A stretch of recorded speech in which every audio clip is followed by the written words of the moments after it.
police running all in and out the building. What the hell is going on? It's been a long time. I shouldn't have left you without some Raider gospel to step to.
Yo, what's good? What's good? What's good? What's good? Man, what's good? Raider Nation, we in the building once again. Shout out to everybody in the building. Y'all know what you all got to do. Go ahead and don't be mean. Go ahead and double tap that screen, all right? Go ahead. Don't be mean. Double tap that screen. And if you like the Raiders or hey, you just like to be a part of the culture, go ahead and subscribe, okay? Go ahead and join the congregation.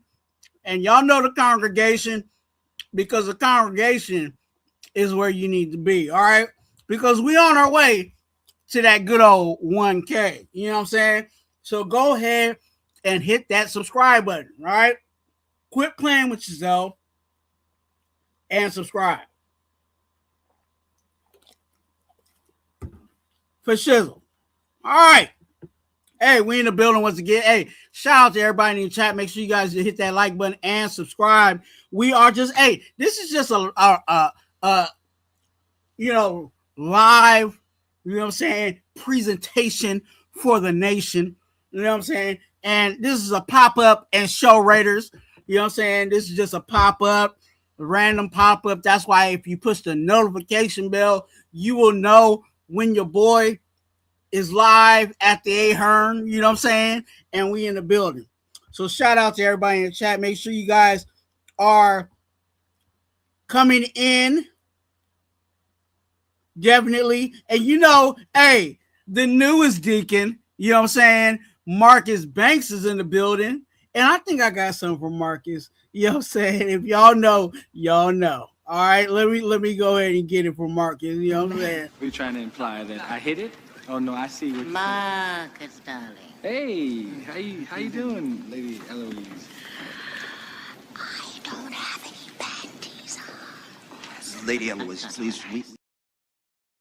Shout out to the newest deacon, you know what I'm saying, of the Raider Nation and the congregation. All right, Raider Twuan. Look, I'm gonna say, look, it's been a while. Let me get it right.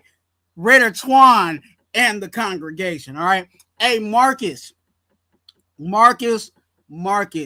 I need you to hit me up on IG. All right. Twuan. All right. Hit me up on IG. I need to connect with you on IG. So send me your IG so we can connect. For sure. Like my boy Thor. Navy Vet is in the building. Shout out to Navy Vet. All right, hey. Thanks for coming on in. Of course, the Deacon Marcus is in the building.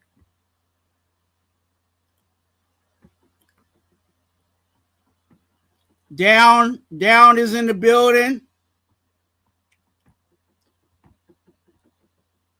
You know what I'm saying? Somebody calls me that, but I don't think I'm yours.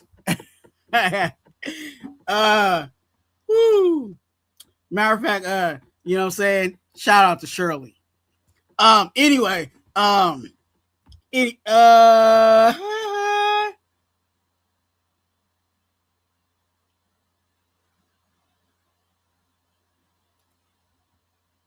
Marcus, you know what to do.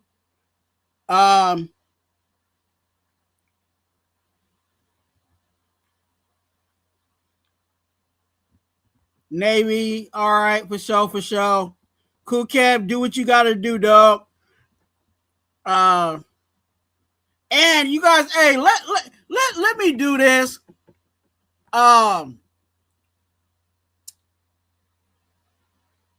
Somebody told me, you know what I'm saying?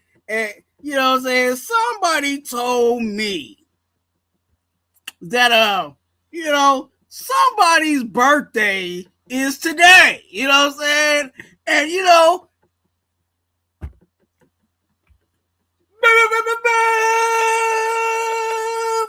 hey, happy birthday to the one and only Deacon Cool Kev.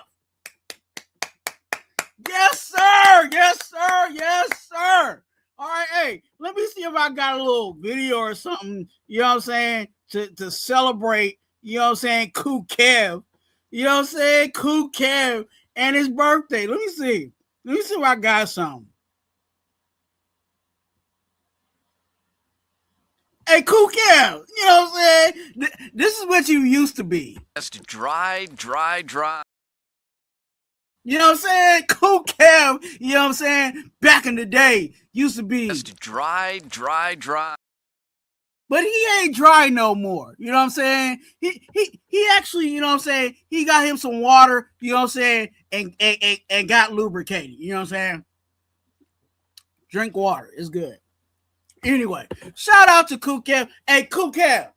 You know what I'm saying? Look, this is what we're gonna do. Hey, Cool Kev, if you got some time, you know what I'm saying, check the IG, you know what I'm saying? We need you to pull up tonight, all right? Pull up tonight, Kev. All right. Hey, and look, I know you ain't 25, but I know you close to 27. You know what I'm saying? I know you ain't 25, but I know you close to 27. All right. So, hey, Cool Kev, happy birthday. You know what I'm saying? Blessings to you. You know what I'm saying? On this day.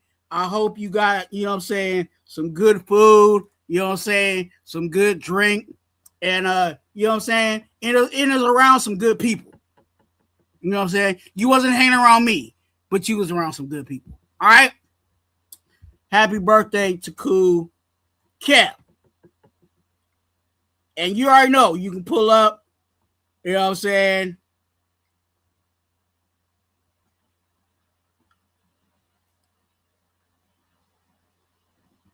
Oh, you okay? You still out celebrating? Okay, hey, if we still live, you know you can, you know what I'm saying, you can pull up. You know what I'm saying?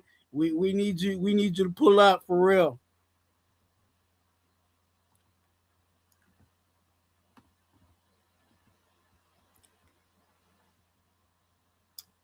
For sure. I look, hey, you guys, I have not been on live for a while. So tonight, look, I don't know how long I'm gonna be on. I don't know. Look, we gonna navigate all of this, but put some Raider questions down in the comment section. Maybe there was something that you was like, hey, dang, I really want Twuan to answer this. You know what I'm saying? I really was thinking, hey, Twuan should, you know, might know something about this. Shoot your questions. And we'll go from there. You know what I'm saying? There is some people I did send the link out to. We'll see if they will pull up tonight. And then again, we'll do it like that. I will say this. I want to celebrate Cool Kevin his birthday, but I also want to give because again I have not been on live for a while. My official condolences to one of the members of the congregation. I received word that one of the members of the congregation has passed away, and that is Gord Peterson. And he was a member of the congregation, and definitely a supporter of here, of this channel here at Raider Twuan and the congregation, and definitely is a member of the congregation. So my condolences and my prayers go out. Again, I've been praying for that, but definitely my condolences go out to Gord Peterson and his family at this time. During the holidays can be rough for some, and especially since this is recent, the holidays may be a little tougher for his family. So congregation, please, as much as we're celebrating Kukev, please keep Gord Peterson in your prayers and positive thoughts at this time. Actually, let's do a moment of silence for Gord right now.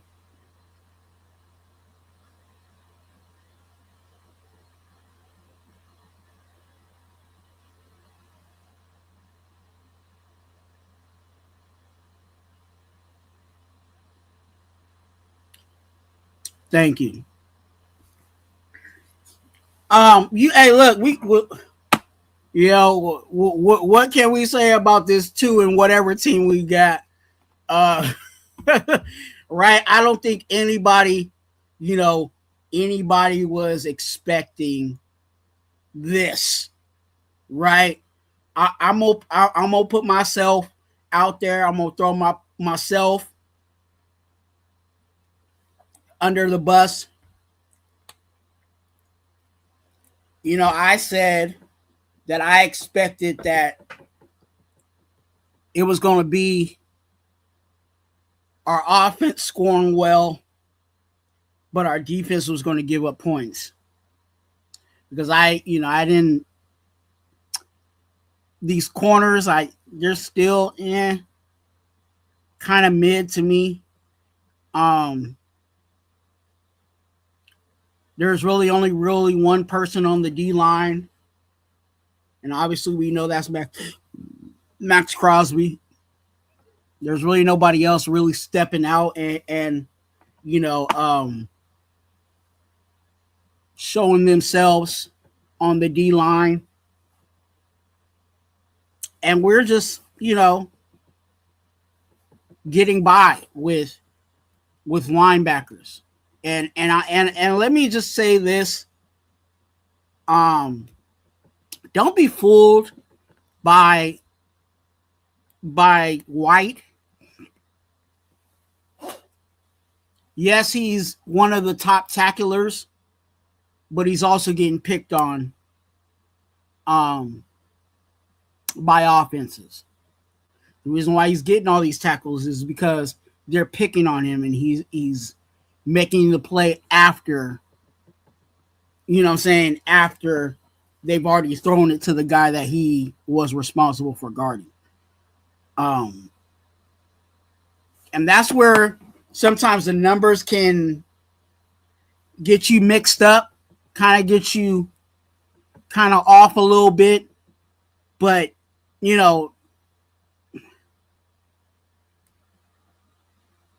I think,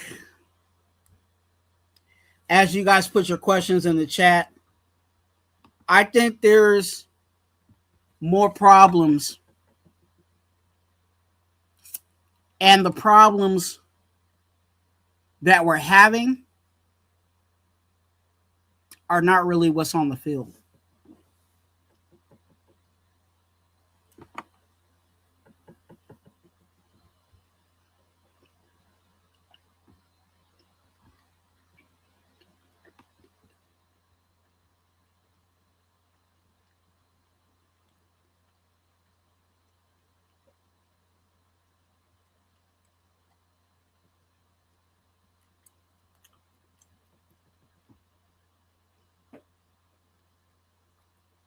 John Leon, good to see you.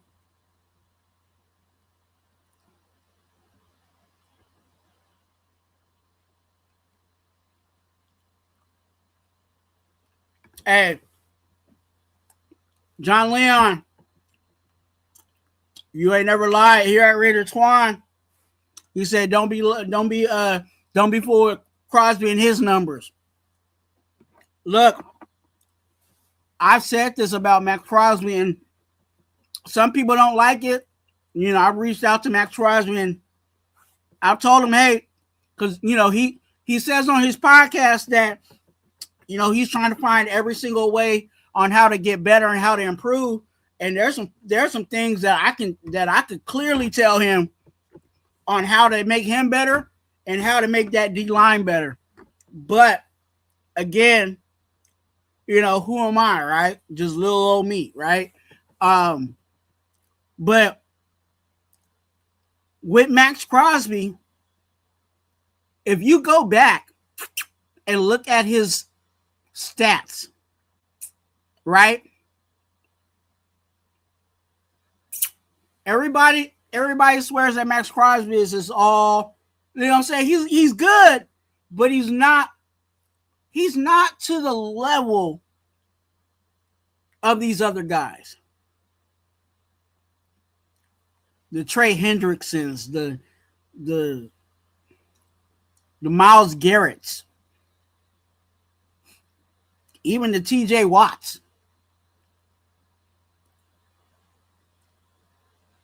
One number that was alarming to me, and I looked at this when he got his contract, because everybody was like, did he, was he worth all that? Did he, was he worth all the money that we gave him? Was that a good contract? And what I looked at was his sacks per year.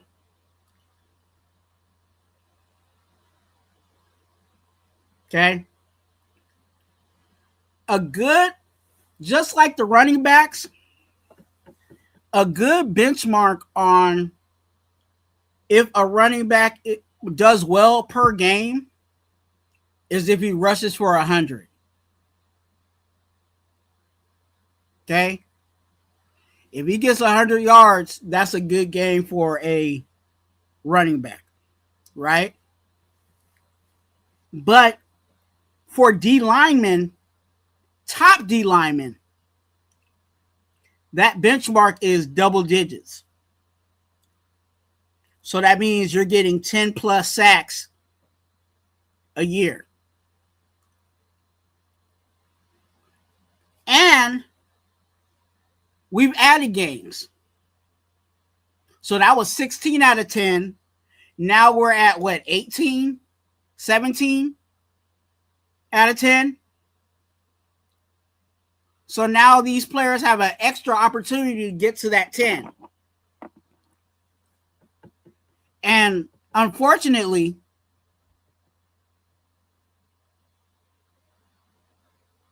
Max Crosby's only done half of that, if that, his entire career.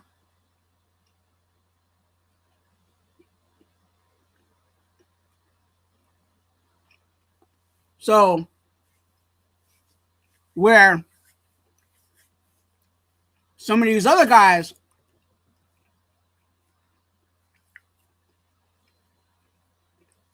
that get the same treatment, double, triple, and even chipped, still get to that number. So, you guys can take that however you guys want to take that. But that's where numbers can play in your favor, and sometimes it doesn't play in your favor. And for me, it's not favorable for Max Crosby.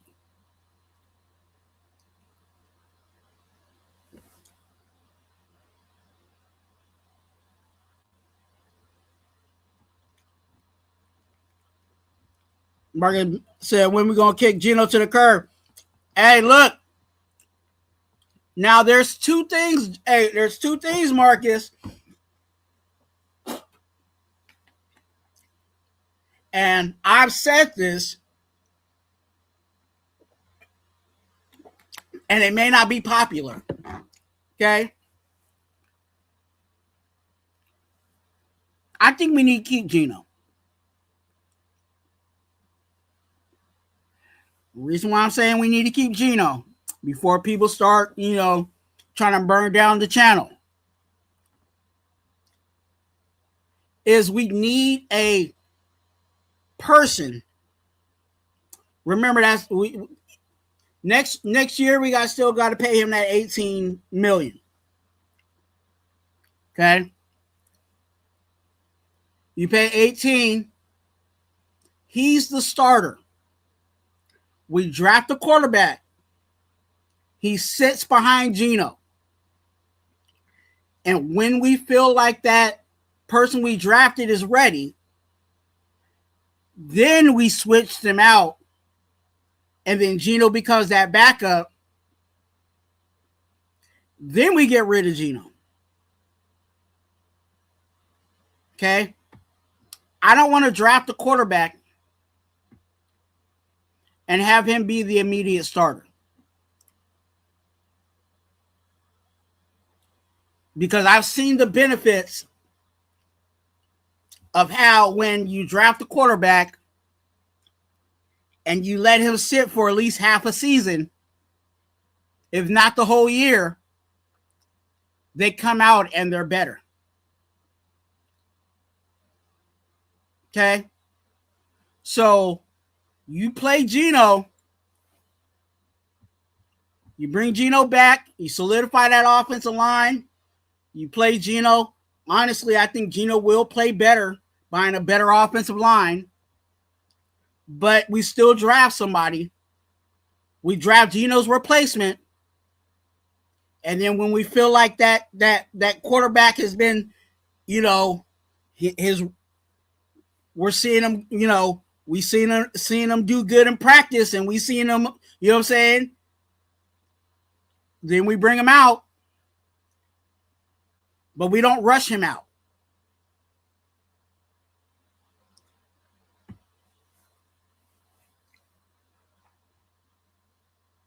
So I think Raider fans, we're desperate for anything at this. Anything positive.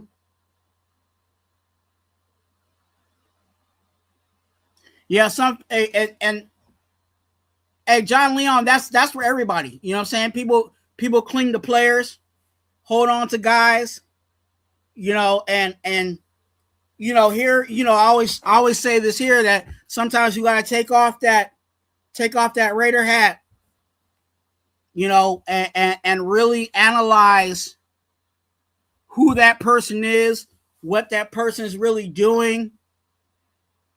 Is that person helping us? Is that person hurting us? Is that person going to benefit us by getting rid of them? We got to look at all of that. And sometimes you got to take off that Raider hat. You know what I'm saying? And really, really take a look at it.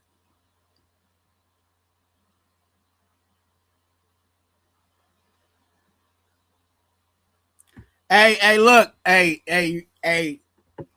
I'm not disagreeing with you, Marcus. Geno's play has been looking bad.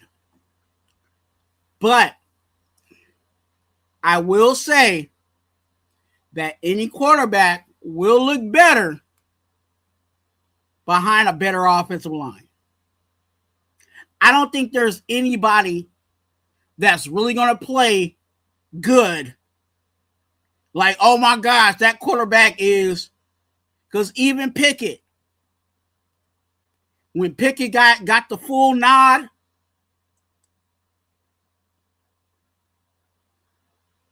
he was scared behind that line. And until we solidify that offensive line, I don't care. And this is the other thing. I don't care who we draft. Okay. Everybody is clinging to, just like John Leon was saying, everybody's clinging to Mendoza.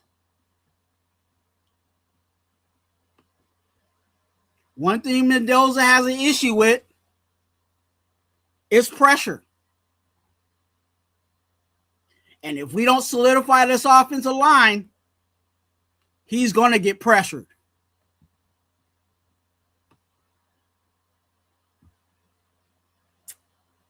And we'll be back to where we are now. We got a quarterback and our O-line sucks and we be losing games. So yes, I talk about getting a quarterback. Yes, I talk about replacing Geno. But the first and most important thing we got to do is solidify that offensive line.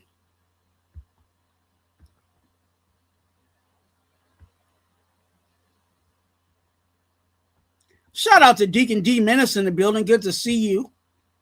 You know what I'm saying? Don't be mean. Go ahead and double tap that screen, y'all. Hit that like button.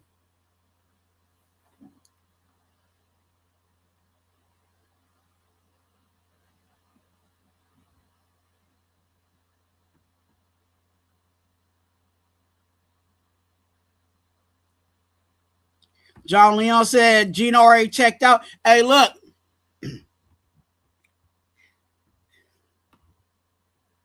Let me try. And this is not against you, John. So I don't want you to take offense to this. But I want you to think in this perspective. And I want everybody to think in this perspective. How many times has Gino got sacked?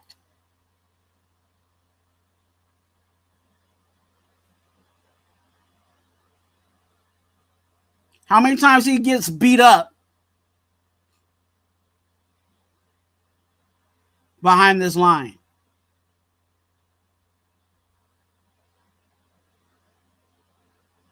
Gino, and this is another thing that people are also not looking at.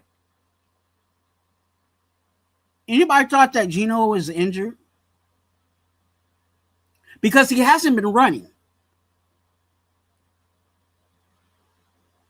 Not as much as we all would like for him to run, right?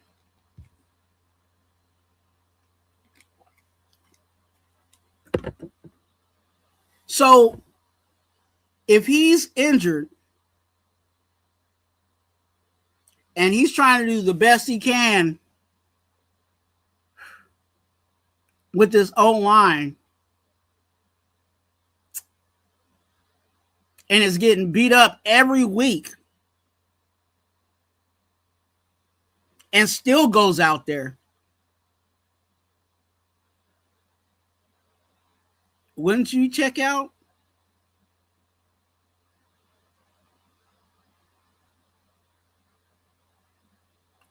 Oh, and I'm just talking about what's on the field. Do we need to talk about what's off the field?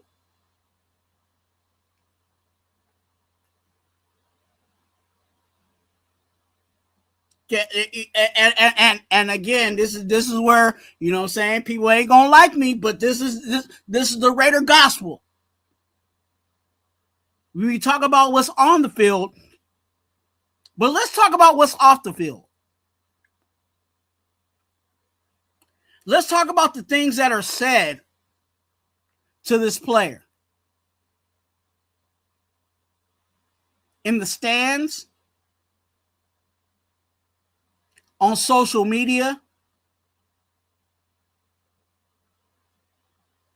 on podcasts,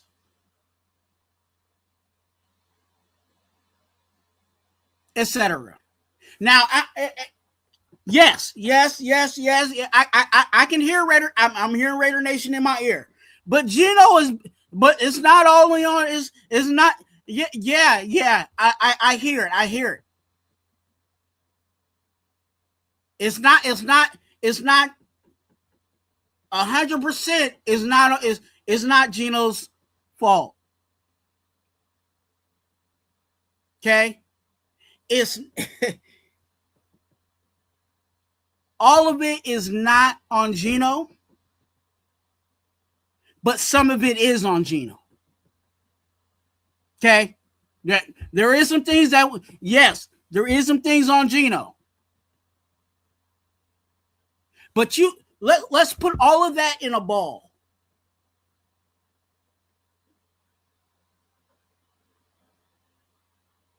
You're getting beat up from an O-line that you're supposed to be trusting. And then when you try to take a break from the frustrations of your job, you're hearing it.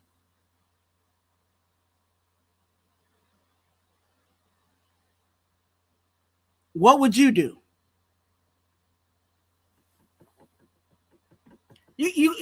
Actually, you guys in the chat, if you guys are here, please indulge me in that. What would you do if all of that was happening to you at quarterback? Would you check out? Would you say, forget this? I ain't gonna risk my life for this.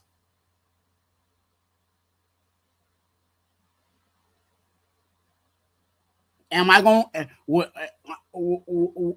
Are you one to flip somebody off? Because some people want to talk about that, about him flipping people off in the stands.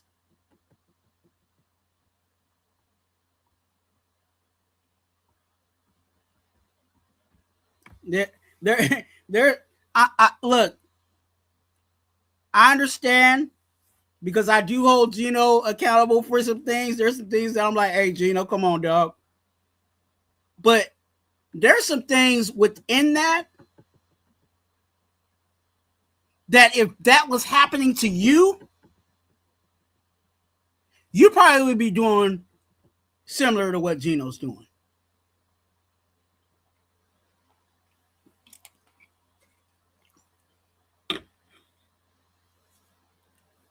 And that's where I have an issue with those people that like to move the goalpost.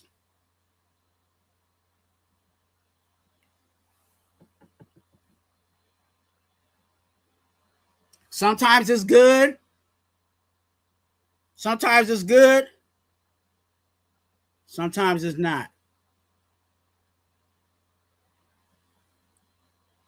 Moving the goalpost.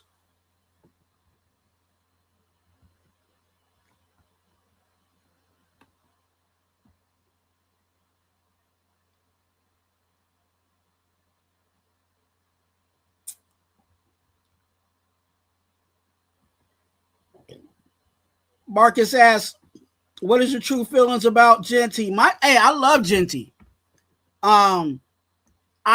When Genty was drafted, I had an issue with drafting Genty where he was, because I knew, again, the same issue we're having now is our offensive line, and I wanted us to address our offensive line, because I knew if we didn't have a good offensive line, that was what was gonna hurt eventually Genty, and it did.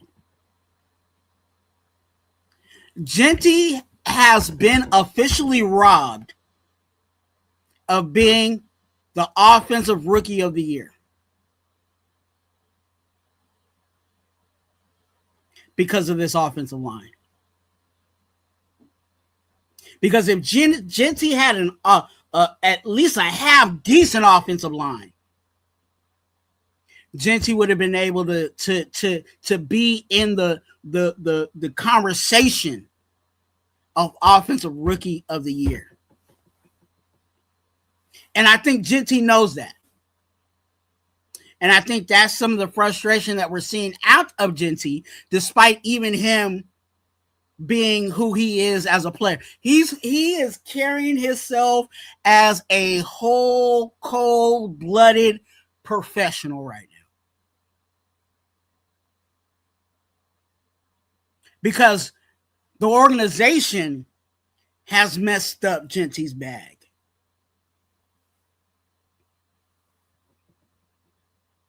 Because when you become offensive rookie of the year, you know what I'm saying, that adds a little more dollars to your account when you start, you know what I'm saying, when it comes to conversations, right? When that cheap labor is done and he says, remember, I was the offensive rookie of the year, you know what I'm saying? That means that I carried the ball X amount of times and got X amount of yards, et cetera, right? Genty's not fully thriving right now, and it's because of this offensive line. He is very dependent, as most running backs are, especially a rookie running back on this line. And this line has failed not only him, but this entire team. But Genty's good. And my hopes is that, again, that's why I'm really on addressing this offensive line, that Genty gets what he needs, because I think he already has. You know what I'm saying? He's the blocking situation, he's already kind of corrected that. But I think Genty's already ready to go. We just need an offensive line that actually block for him. But I think it's sad, again, very sad, that we're in a position where we've robbed our offensive rookie from that big goal, because that's a huge thing to get at a rookie. Defensive rookie of the year, offensive rookie of the year. And Genty definitely would have been in that, because what has everybody been saying? Give Genty the ball. Genty needs more touches.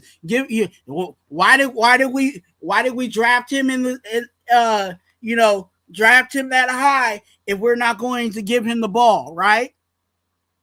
Yes, that's all. That all is true. But behind that offensive line, you ain't gonna get nothing. And we've seen it. How many times has Genty ran into a brick wall? How many times, as soon as Genty touched the ball, somebody was hitting him?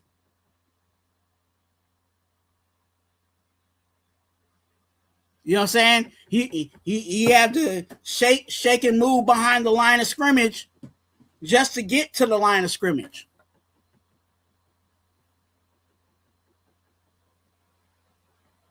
But to answer your question, I think Genty's good.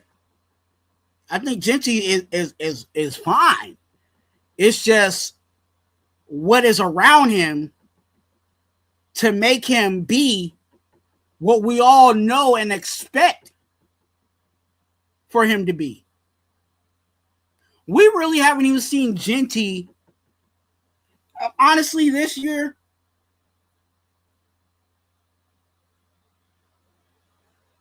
I'm really trying to think of a time where I'm like, Genty really, really got down. Yeah, every once in a while, he'll give a good stiff arm. You know what I'm saying? He shows what he's capable of doing. You know what I'm saying? That's why I call him Genty the Baptist. But what has he, when has that offensive line parted the Red Sea, and then Genty was really, you know what I'm saying, really got freaky with it? You know what I'm saying? He really hasn't got a chance to do that. So until that happens, and hopefully we can, hopefully they can address that so that next year, even though it's not his rookie year, Genty's really that guy. And it's not saying that Genty's not the guy now, but we're not really seeing the fullness of the guy. If that makes sense of explaining.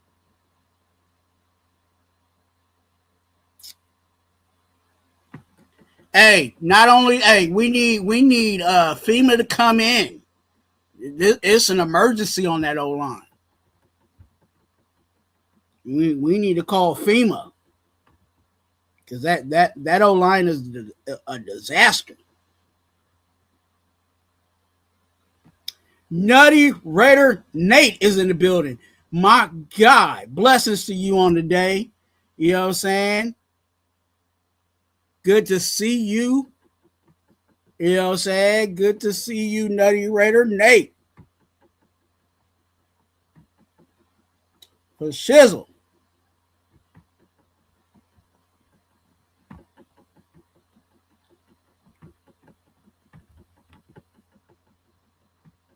Yes, sir. Yes, sir. Thanks for coming on in. You know what I'm saying? Everybody, if you don't know, it's Cool Kev's birthday. You know what I'm saying? Cool Kev is not 25, but he's close to 27. You know what I'm saying? So show Cool Kev some love. You know what I'm saying? If you got him on IG, send him slide into his DM. You know what I'm saying? And send him a message, not a massage, but a message. You know what I'm saying?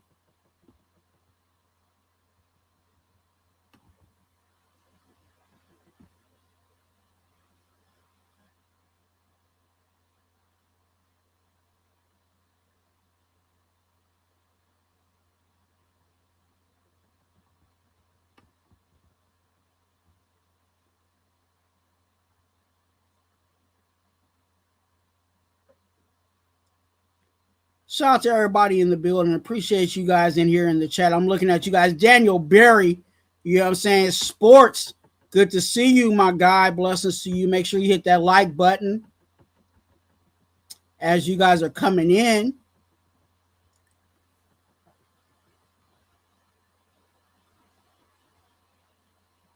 Happy Saturday, you know what I'm saying?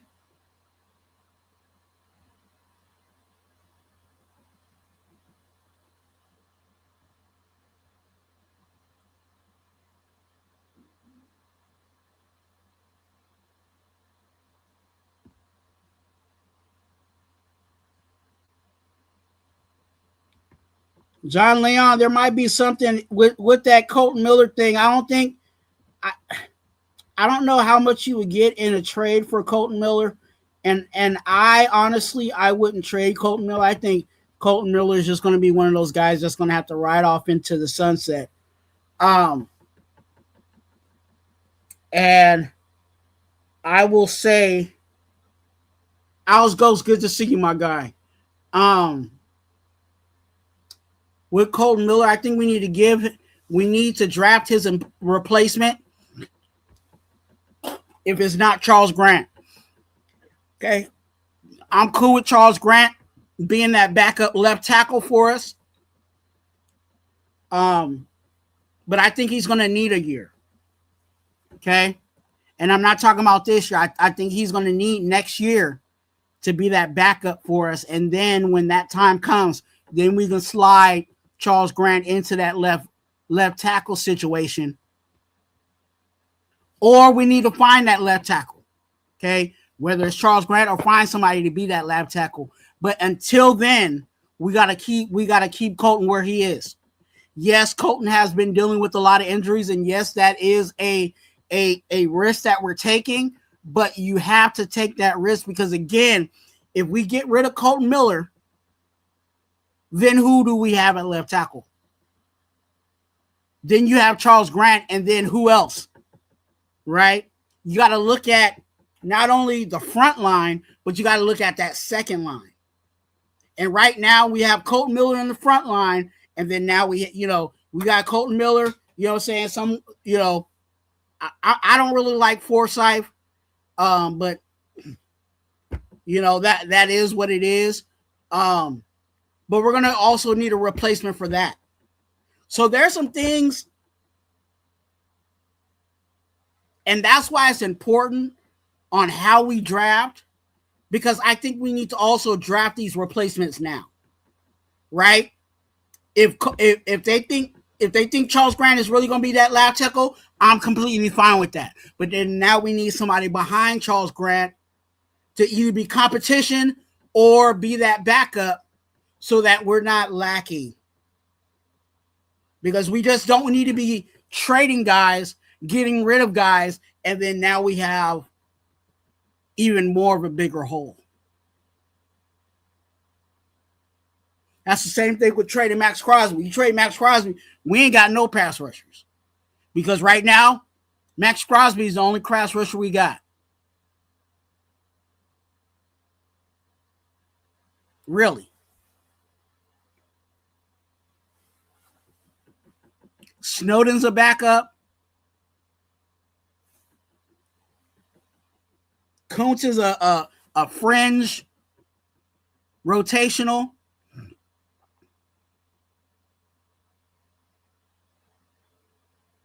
Okay. I would say this. In my perfect world, everybody besides Max Crosby would be a backup on this team, on that D line.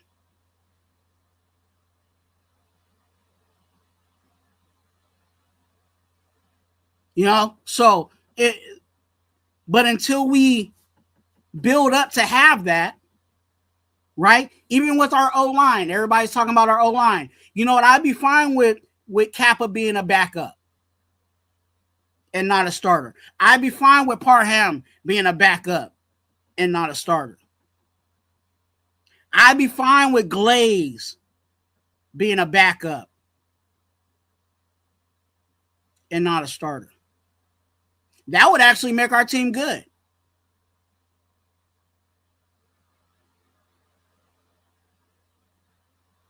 You know, those things that, you know, Glaze is having issues with speed pass rushers. And you know, some people talking about getting rid of Glaze. I would say keep him. Not only because he's cheap labor, but if he's just a backup to our starter, I'm not going to have a heart attack when he comes in. Say our starter goes down and then Glaze has to, you know, come in for a couple of reps or one game. Okay, I think we could cover that up. I think we could shift our coverage to help out Glaze that one game and get by. But to rely on him as a starter,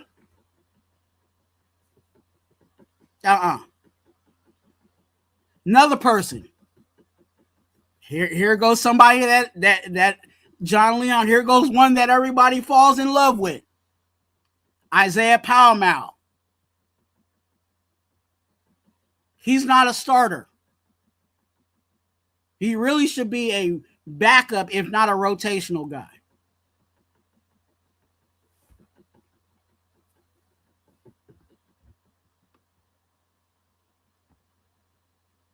And we got to upgrade there. I think we can address that in the draft. You guys, I've been actually, to be honest with you guys, I haven't been around, and you know, some of you guys been like, hey, where's Twuan been? If you haven't seen me around, you can always hit me up on IG. You know what I'm saying? I'll tell you what's going on with me or whatever. If you're curious about where I'm at, you know what I'm saying? You can always hit me up on IG and say, hey, Twuan, where you at? How you doing? Haven't seen you in a while. You know what I'm saying? But I've been dealing with some personal things, not medical or anything like that. I've been having some other things that have been going on, so that's been kind of taking my time. But I've also been doing a lot of homework on these players in the draft, and I will be coming to you guys with that as we go along. I also will be, if you guys have questions about that, And I've done the homework on it. I'll I'll give you the Raider gospel. But know that I've been behind the scenes working, and I got some things that I'm cooking up, and I'm really excited to try to talk about it, but I don't want to put it out there yet. But I got something big in the works, hopefully. So yeah, I've been cooking since I've been away, but definitely if you've been concerned or whatever, hit me up on IG.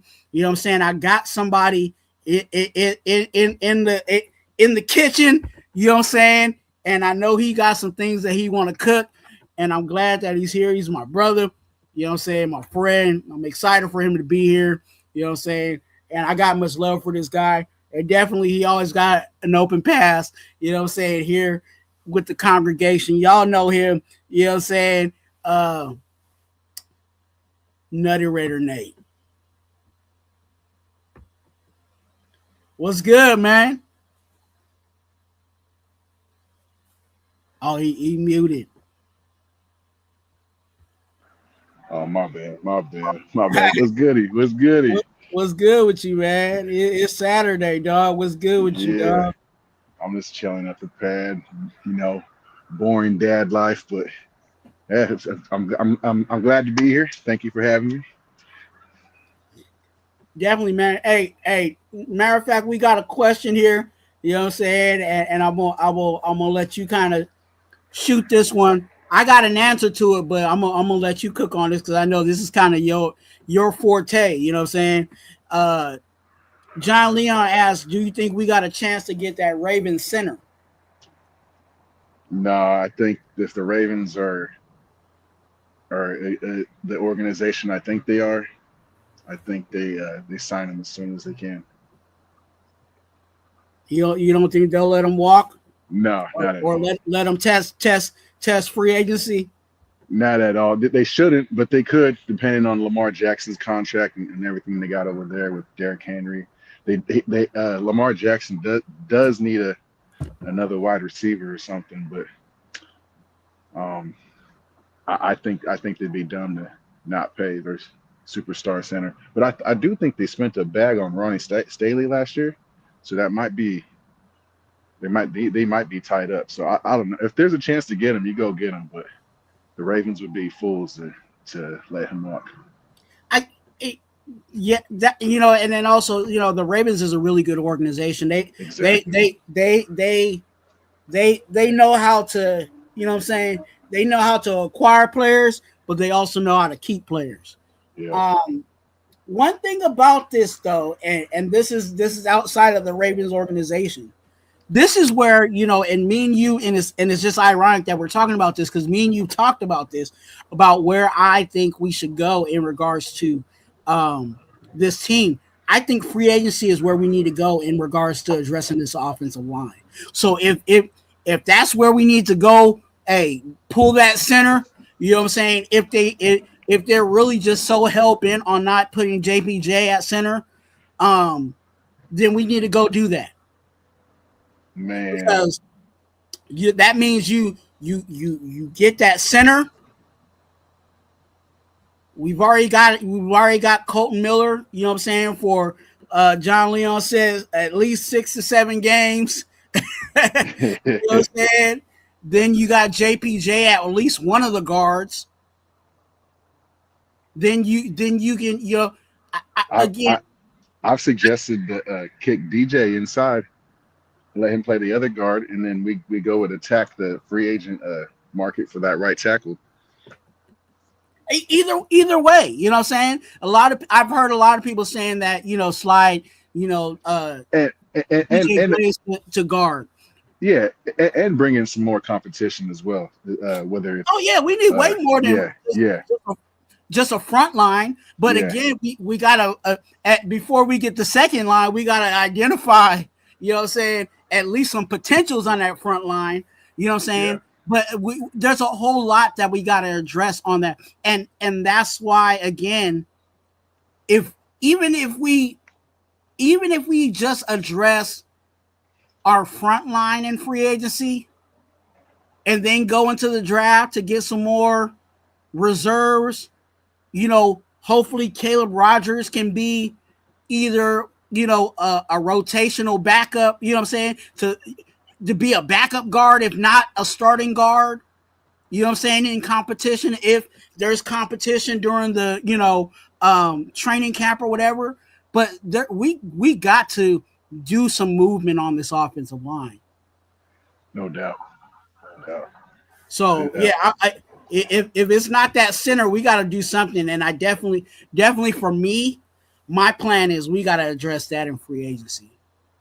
Yeah, we need some maulers. I was just saying last night, our O line's soft without JPJ. There's nobody there to set the tone.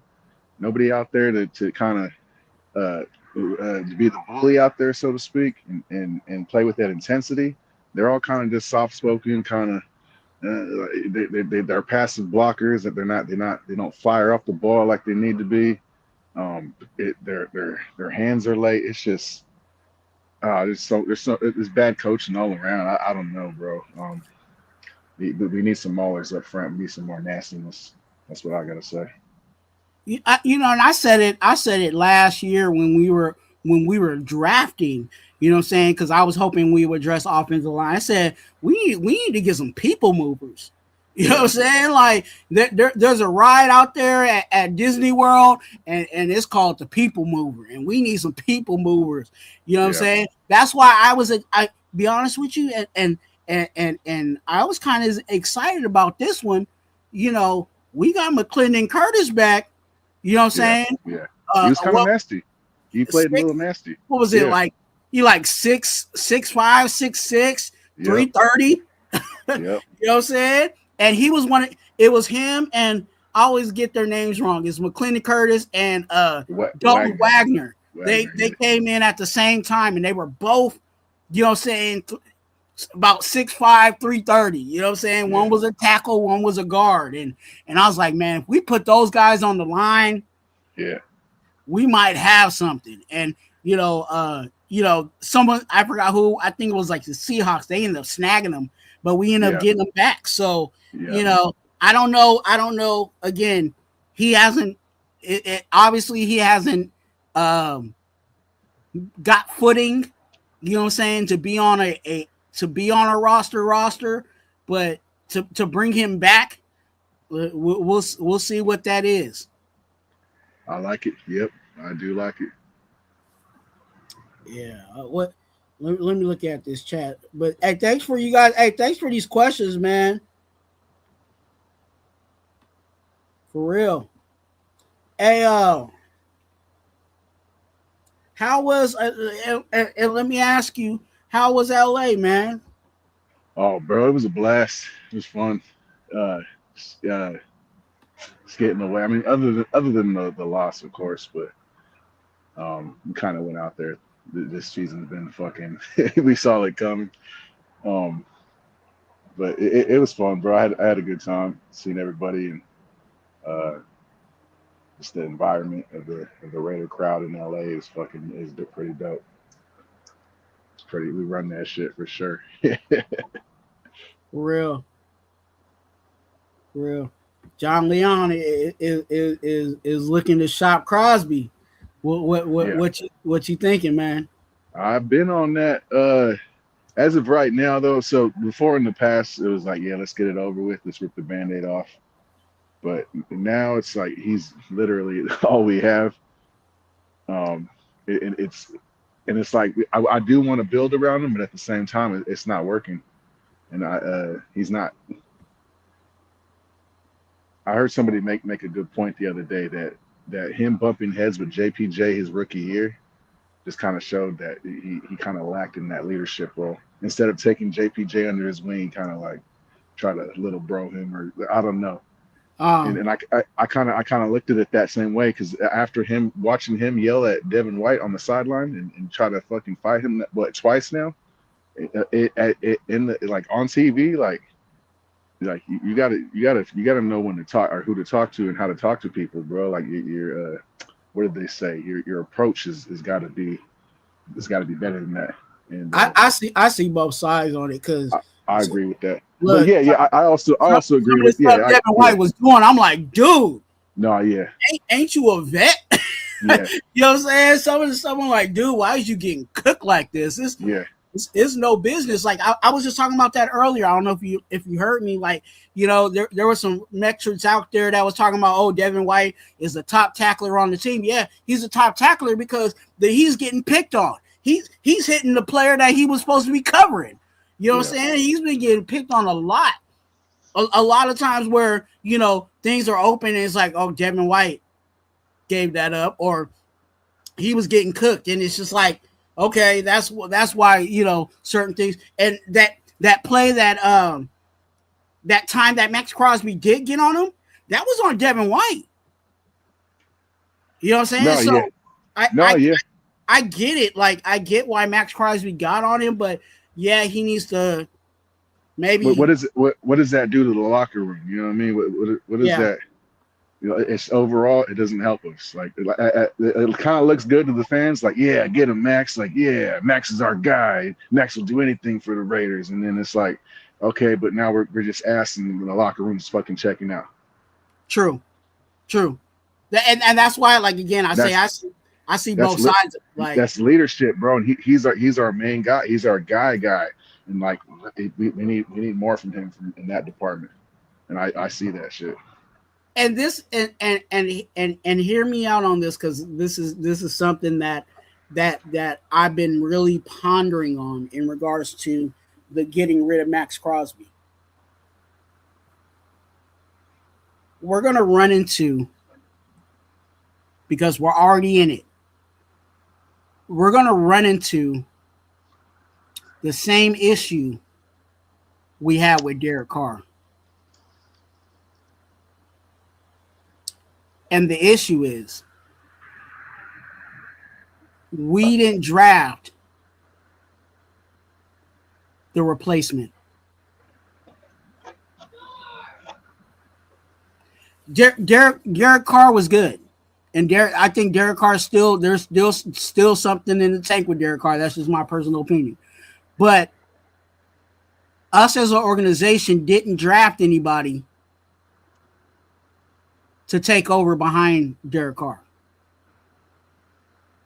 Who do we have that's going to take over for Max Crosby?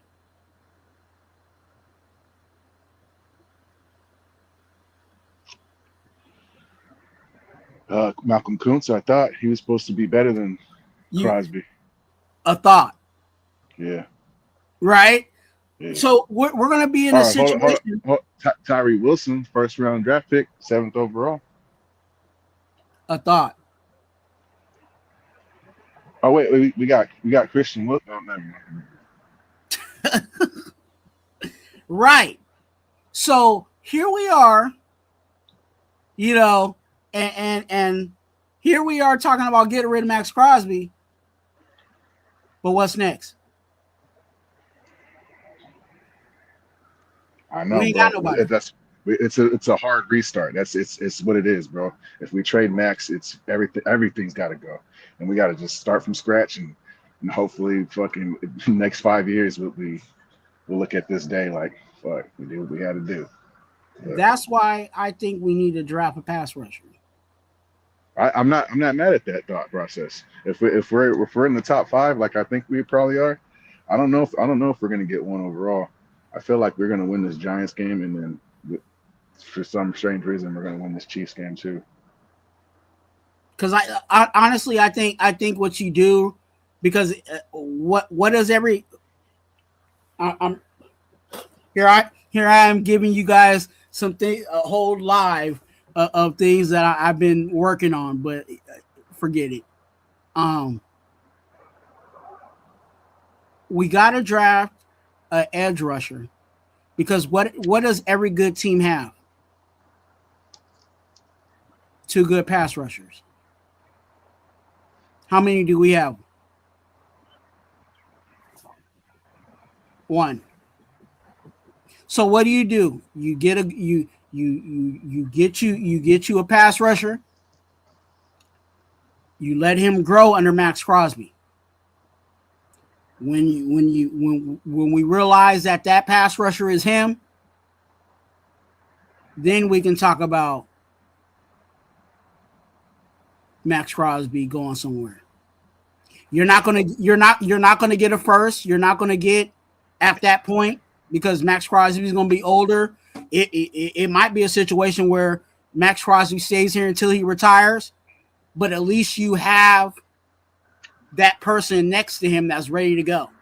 Hey, we can see if Chandler Jones is feeling better. I'm not knocking on that door. I honestly, I rather bring in Ngakoue. Unique. You know what I'm saying? I'd rather bring in Yannick Ngakoue.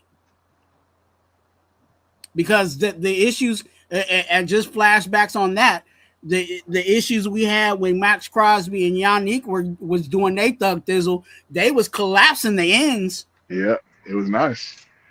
It was nice. But we didn't have a defensive tackle to seal the deal. All the quarterback had to do was step into the pocket because our D ends was closing it behind him. You know what I'm saying? We didn't have a defensive tackle to push the pocket. So that was the issue that we had with them. It wasn't our issue with our ends at all. Who was it? Jonathan Hankins and who else? It was John Hankins. Who else was it? I feel like we tried a couple of rookies. Maybe Mo Hurst. I would have to go back on that to really think about. Yeah, it was. But at that time, Hankins was doing exactly what he needed to do. Yeah, he's just he was our nose. A blob. Yeah. You know what I'm saying? He was our big body. You know what I'm saying? Our big body. I mean, in a 4-3, you don't really have a nose, but you know, he was that bigger, you know what I'm saying, that run stuffer nose defensive tackle for us, which right now we don't have. And that's why, you know what I'm saying, everybody talking about, you know, you had to get on me about the Adam Butler situation, but you know, Adam Butler is trying to be that, and he's not even, his body type ain't even. No, not at all. He looks, after the end of this year, bro, I'm watching him walk around. It's like how he carries himself now. I feel like he aged like 5 years trying to do that. So he might be washed after this year. I don't know. We might have ruined his career. Oh, Adam Butler? Adam Butler, yeah. Yeah. You already know what I say about him, though. You know what I'm saying? He has not been the same since he's been kissed. You know what I'm saying? And and that's just what it is. You know what I'm saying? I don't know. I don't know. I don't. You know, he's the only one that spoke on it. But yeah. All right, yeah, you know what I'm saying? I'm the only one that put it out there. But it seemed like it's you know what I'm saying? Seemed like the gospel stayed true, because when has Adam Butler got a sack? You know what I'm saying? When has Adam Butler got a tackle for loss? You know? Since the last time he got a sack, maybe since Christian Wilkins was here. Literally. Yeah, he was getting more than a sack. You know what I'm saying? Oh man, hey, you gotta laugh at some of this stuff, dog. I'm sorry. It's real. You know what I'm saying? You know what I'm saying? 69 God. Hey, Anthony Provicio, good to see you in the building, man. What's up, fellas and ladies and gentlemen? Someone said clean house. Anthony Provicio said clean house. Yep. Everybody, the janitor, the maintenance guy, fucking the towel boy, the water boy. Everybody. Hey, look, hey, I told Mark Davis, I told him, I said, you hey, hit me up. You know what I'm saying? I'll organize all that for y'all. You know what I'm saying? I'll tell Pete what he need to do. You know what I'm saying? I'll get John Spytek in order. You know what I'm saying? Hey, look, I'll have that. playoff team. You know what I'm Bro, saying? facts, bro. On the offseason. The fans will have that shit running fucking We get it clean, dog. supreme, bro. Hey, Hell look. yeah. Hey, look. I'll say this, dude. Look, and Pete ain't gonna like this. The first thing I tell Pete is, hey, you need to let Patrick Graham go ahead and cook. You know what I'm saying? You need to stop looking over his shoulder, you know what I'm saying, while he over there with the pots. Cause look, Twuan. the defense that we see is not Patrick Graham. And you know how I know that? It's because the real defense that we saw with AP at the end of the season. Remember when AP said, I'm gonna let Patrick Graham do his thing and let Patrick Graham go at it? Yeah. And how did that defense look? That ain't the defense we see. They tried to get rid of him before the season started with Salah, and Salah said no. So I'm not too high on Patrick Graham, but do you think Pete Carroll's coming back next year? You really think that? I want him to. Oh man, I really do. I see why. I know why, but bro, no, I don't think it's even worth it unless we get. And the reason why, and this is, and I'm starting, and that's what that when I talk to people, I'm like, dude, I think it's bigger than what people are really looking at. I don't think Pete really has control of this team. And when I say control of this team, I'm not talking about him, coaching the players or whatever. I'm not saying he's lost the locker room or anything like that. I think there's somebody above him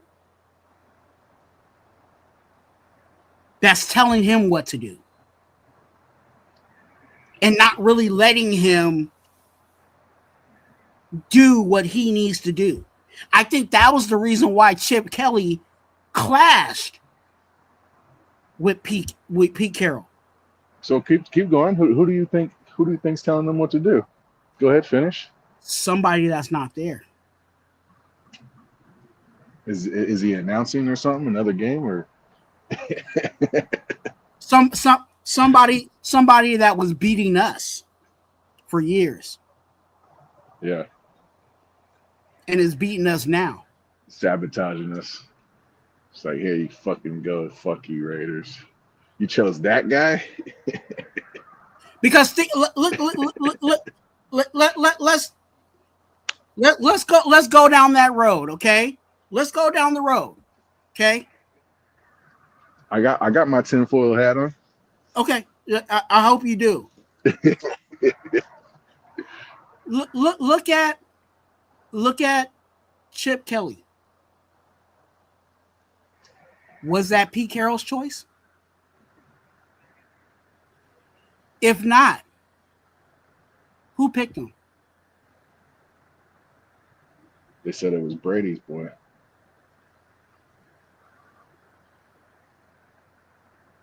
Hey, I'm Pete Carroll. Hey, Spytech. Wait, who's Spytech? Who's his boyfriend? Roommates. Yep. Okay. Let's put that connection there, right? Hey, Pete. I'm Pete Carroll. Hey, John Spytech. We need some linebackers in here. Can you get us some linebackers? Yeah. I'll throw you Devin White, a 1-year rental. What else we need? I'll give you Adams, 1-year rental. Stokes,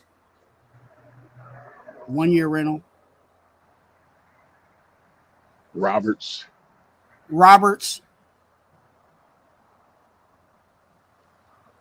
You know what I'm saying? So what investment did our GM put in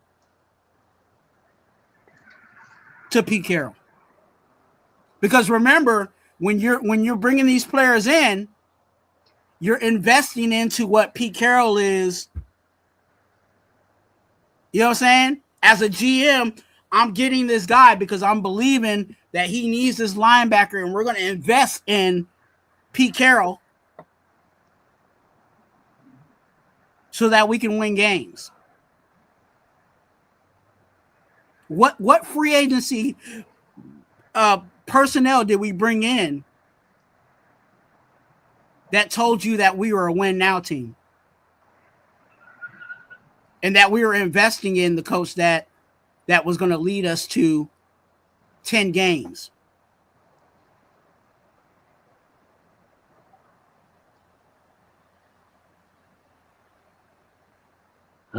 Pete Carroll was the key to all this. I think there was question marks everywhere on the roster. As far as even Chip Kelly had a checkered past coming back to the league. What? It was like, oh, Pete Carroll can fix him. He'll be all right. Then you have the issue with I didn't go down the road of the rookies, and we know that Pete Carroll has a history of playing rookies. Why didn't he play rookies this year? Until it was way too late. You think Brady told him not to, or there was either I'm pissed off at John Spytek, so I'm not gonna play his guys, or something else.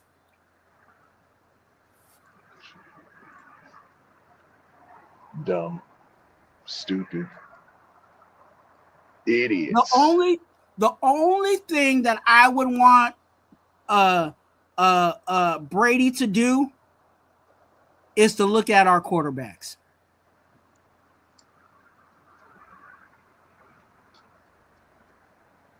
I'll indulge him. You know what I'm saying? I'll sit down and have a steak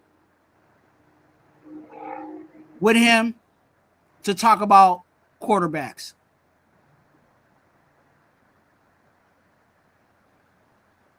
But outside of that,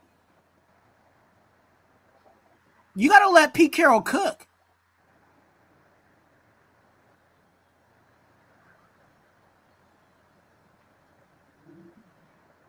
You got to let him make the decisions. And I don't think the organization had the pecking order of who was in charge and what was going to be what, because everybody clashed. GM, head coach, offensive lineman, defensive coach. I mean, not offensive line, but offensive coordinator, defensive coordinator, special teams.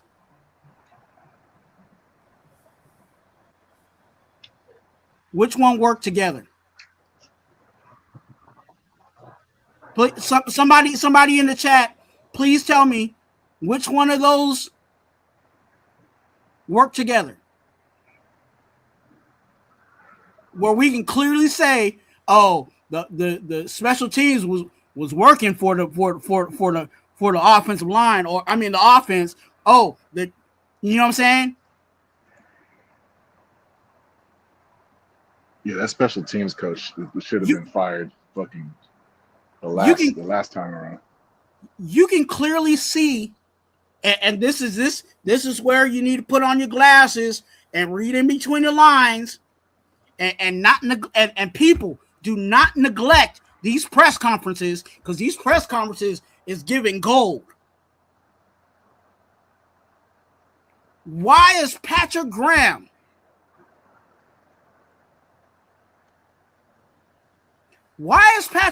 frustrated when we know Patrick Graham, his overall person character is what? What is Patrick Graham normally?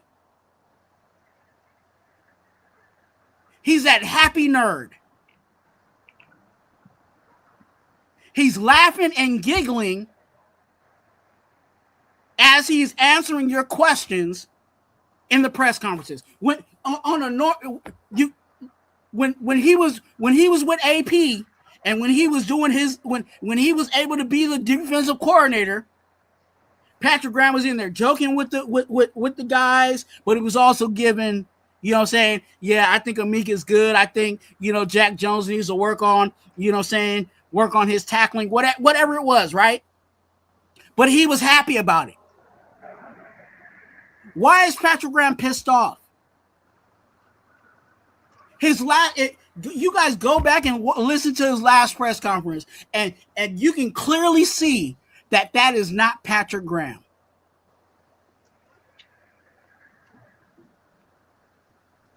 So what do you think? You know, what do you think he's doing with his coaching?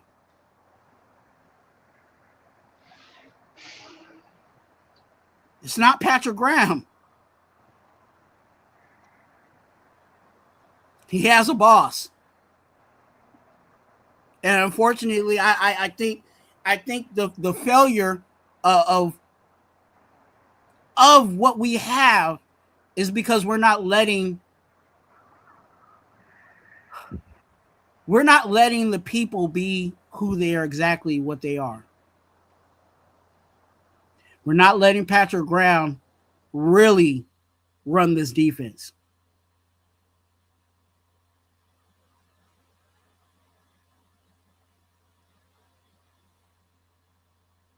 As somebody is really in Pete's ear.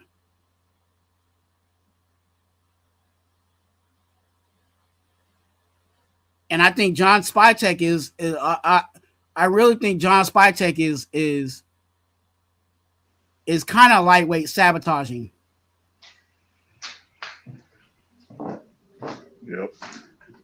The whole crew. Everybody, yep. So that's why when I talk to people and I'm like, hey, it's bigger than just Geno. Because everybody wants to get on Geno and everybody wants to, you know, and yes, Geno does deserve some of the heat. But Geno's seen all of this and is like, I came for this. This was my opportunity to be a starter. And all of this is going on. I came over thinking Pete was going to, you know, I'm in a good situation because Pete Carroll is the head coach, but you know, Pete doesn't have all the controls to, you know what I'm saying? He on the PS5, he got some buttons that are stuck because he ain't got all the controls.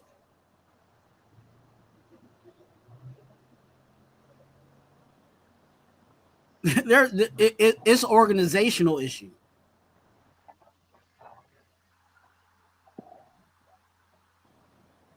And again, it's bigger than that. Because you not only you have the organization that's in a disarray and everybody in the league knows it. We're not the only ones that know it. Everybody else in the league knows it. And then you have, you know what I'm saying? Then you got the fans out there doing what they do. That ain't helping it either.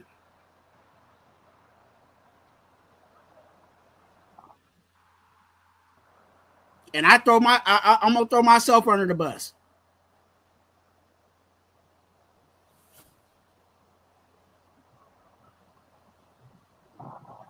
That's why I forgot what week it was that I stopped doing What You Do on Wednesday.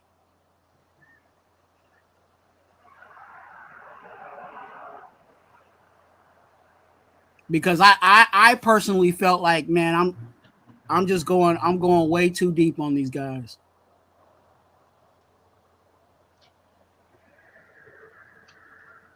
And I'm not gonna say I'm not gonna, you know, still figure out who's to blame. I'm not gonna, but I was like, let me just not put this out there.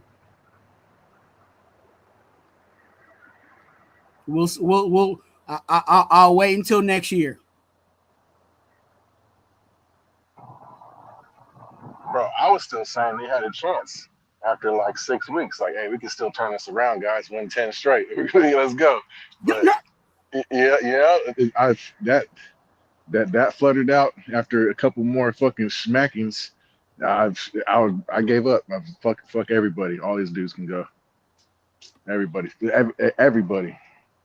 and I mean that.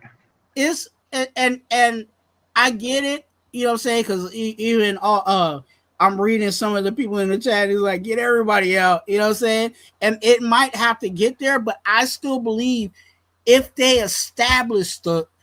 really establish the traditional order of how things need to go, it can be done.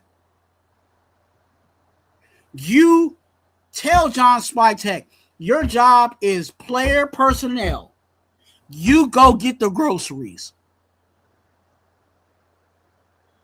Okay? You go get those guys. You go get that guard. You go get that, you know what I'm saying? You go get that quarterback with the scouts. Okay? Pete Carroll is in charge.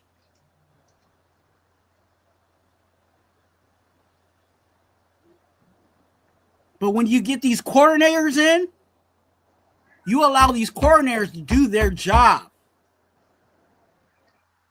however they see it fit. Because I think right now, the reason why Patrick Graham has our corners backed up is because our corners can't play man. I think the only person that I think that can possibly get down a little bit with man is the guy that we just drafted. Porter. But you can't just play man, you know what I'm saying, with one guy. So he's like, okay, I might as well back these guys up. You guys just don't let nothing get behind you.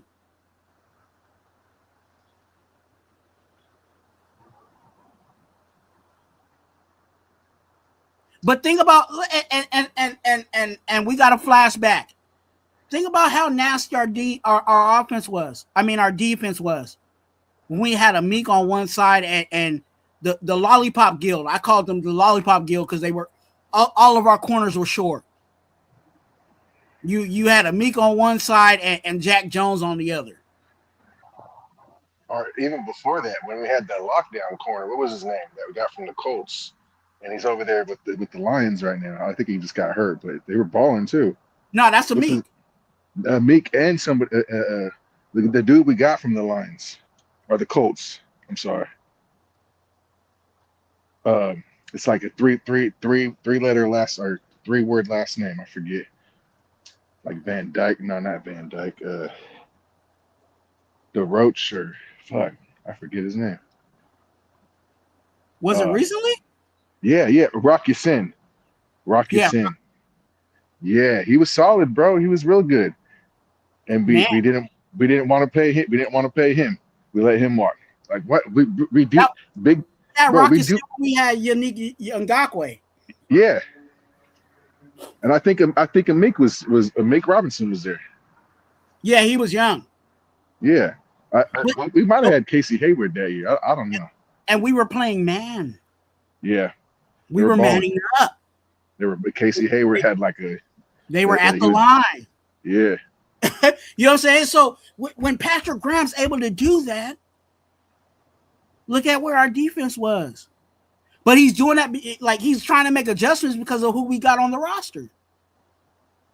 Caillou Blue Kelly. You really think he's gonna man somebody up?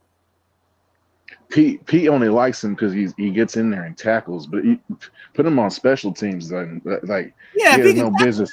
Put him on special teams. Yeah, he has no business fucking on coverage. So they're not really allowing these guys to do what they need to do, and Pete Carroll just needs to oversee it. You know what I'm saying? Have your little competitions, have your little shooting the hoops. As a basketball coach, have your little speeches, you know what I'm saying, ready to go. Know when to call timeout. But let you bring your guys in, and obviously you brought Patrick Graham in.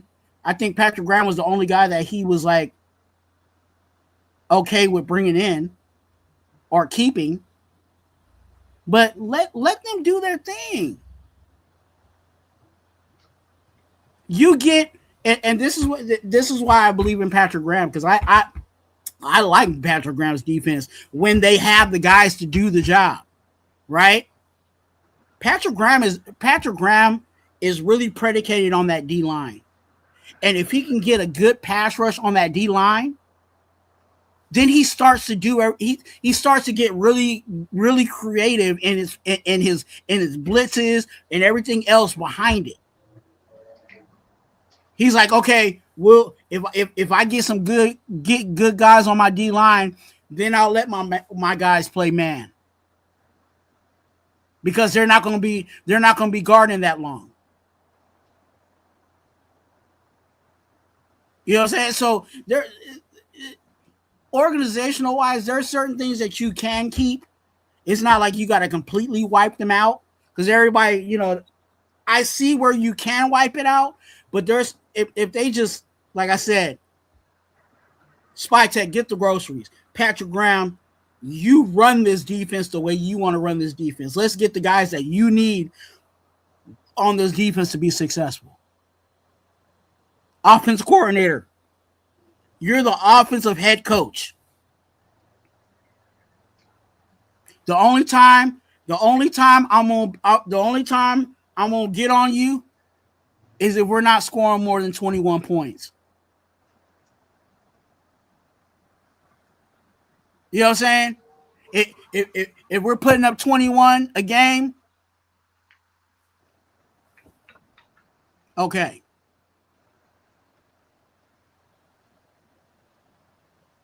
But this 10, this 14, it ain't doing it.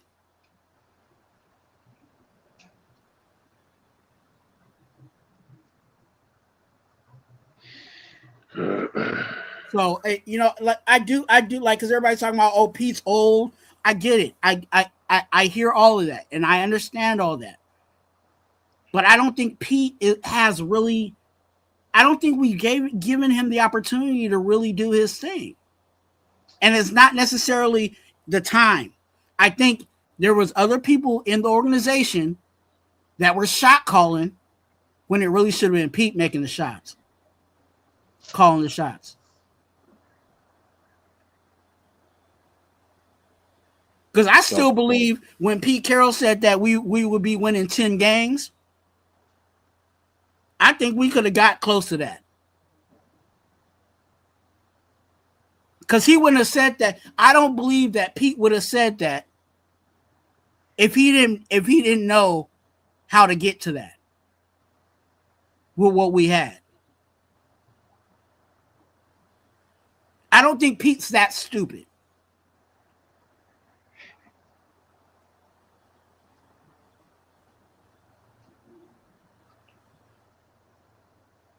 Because I think we all played it around that neighborhood, right? We were all close to 10. Because we said, oh, if they fix that offensive line, we already got Jensen, we already got Bowers. You know what I'm saying? If we got a half decent quarterback, you know what I'm saying? All we gotta do is address the corners and get some linebackers in here, and we could be ready. We could be in the neighborhood of 10. Didn't we say that?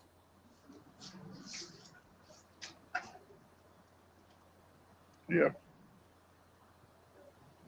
And who didn't address it? We We brought in his homie, Kappa. Did him a solid. Paid him when probably nobody else in the league would have.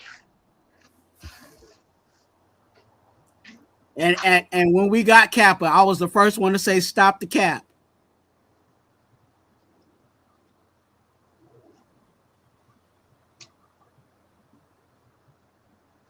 If you really thinking Kappa's gonna be a starter for us and be a good starter for us, stop the cap.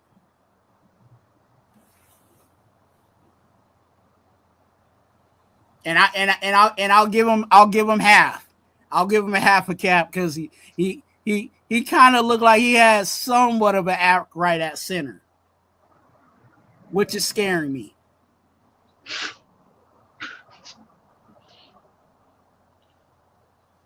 Because they might mess around and say, "Oh, we're just gonna have Kappa play." Yeah. And true center. I don't want somebody working to be a center. I want somebody that's been a center and he plays center. There's certain things that you just don't play with. You know what I'm saying? There are certain positions you just don't play with. Okay. The center touches the ball every play. You got to have confidence that they're gonna get the snap, be able to fucking use both their hands in time, move their feet. Is call the line, the adjustments, the slides and all that. Oh man, it's not a situation like a corner, becoming a safety. You know what I'm saying? It's not one of those. It's an instinct. It's an instinctual position. Guard, you can just kind of go out there and just just headbutt everybody. In the center, you really got to be in the game. You got to know the downs. You got to know the time. You got to be looking at the clock, the play clock. There's a rhythm to it that you got to be in tune with, and we play with that. Fucking pisses me off. Pisses me right off. Rosetown, good to see you. Rosetown, what's good, brother? Hey, and you know what? Unfortunately, Anthony, I think that might be a situation. Unfortunately, PG's out because the way I'm telling you, the way he's talking in this press conference, he's done. Unless, like I said, unless they have a meeting and say, you know what, Patrick Graham, I'm gonna get out your hair. You know what I'm saying? I'm gonna let you do what you do.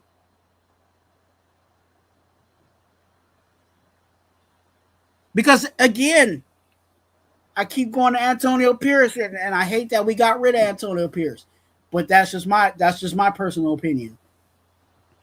When Antonio Pierce got away from, when Patrick Graham got away from Josh McDaniels and his controlling ass, and AP said, "I'm just gonna let you do what you do."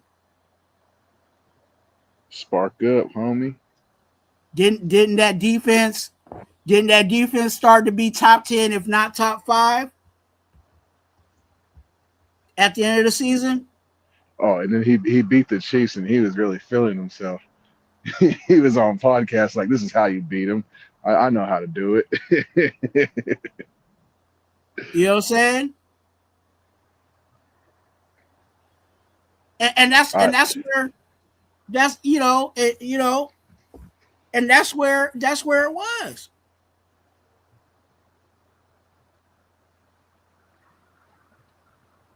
What changed?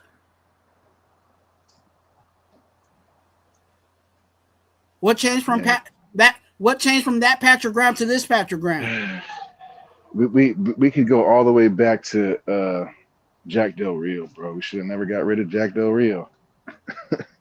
Like, But he, as soon as John Gruden made himself available, Mark fucking dumped him like a fucking like a redheaded stepchild or something. Hey, what you think? Since you talking about Chucky, hey, you think about bringing Chucky back? I'm not with it. I didn't like him coming back the second time, but I adjusted and it is what it is. But everybody's like, oh, he was getting us better. But it was like the fourth year. I feel like we only got in the playoffs because we started getting some calls we usually don't get, and it was kind of a weird year anyway with COVID. So it's like, okay, but um, I'm not. I like the way he gets down, but overall, I didn't like the speed we were going. He was slower than molasses. He knew he had time, but I wasn't liking some of the picks that he was making. Um, I don't know, but he is a Raider. He is a Raider, so I could see it, and I have to just adjust again. But um, yeah, I said it before. I'm serious. I put it up. That's why you guys gotta catch me on Twitter because I getting on YouTube. Sometimes it takes time to set up stuff and all that. Sometimes I'll just put something out on Twitter. You know what I'm saying? So that's why you guys gotta follow me on Twitter because I put it out there. I said I'm the first one to say Gruden for 2026. You know what I'm saying? I think there's a possibility that you could bring Gruden in, you know what I'm saying, offensive coordinator, you know what I'm saying? And then, because remember Pete's contract is only a 2 to 3. You know what I'm saying? You bring Pete, you have Pete, then you got John Gruden as offensive coordinator, but you already know when Pete's gone, who's gonna be the head coach. that'd be cool. That'd be the only reason I keep Pete. But Because hey, the people forget because it's been so long. Hey, Gruden's still on the books, so you might as well get some good work out of him. yep, get back to work, bitch. Oh, that's hilarious. Yeah, we need an offensive coordinator to go ahead and get, what I'm saying, hey, did we have problems with our offensive line protections in regards to Gruden? Didn't we as bad as we were, didn't we still run the ball? Yeah. Didn't our tight ends get the ball? We got a fullback. He figured out how to get it to Waller, right?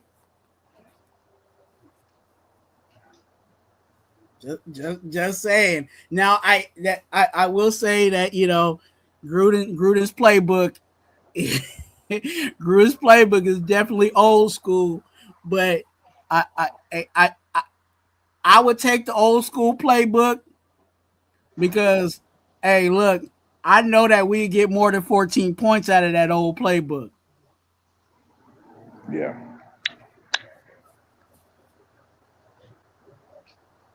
Just saying. Yeah. That's just wishful thinking. We know that if Gruden did come back, it would be for a true head coaching job. You know what I'm saying? Yeah. But yeah, that'd be nice though to have have Pete just finish out his career and then Gruden just slide in. We just did a promotion. Hey, forget about it. Just go ahead and bring Henry Ruggs back too. Hey, I mean, hey, free my dog. You know what I'm saying?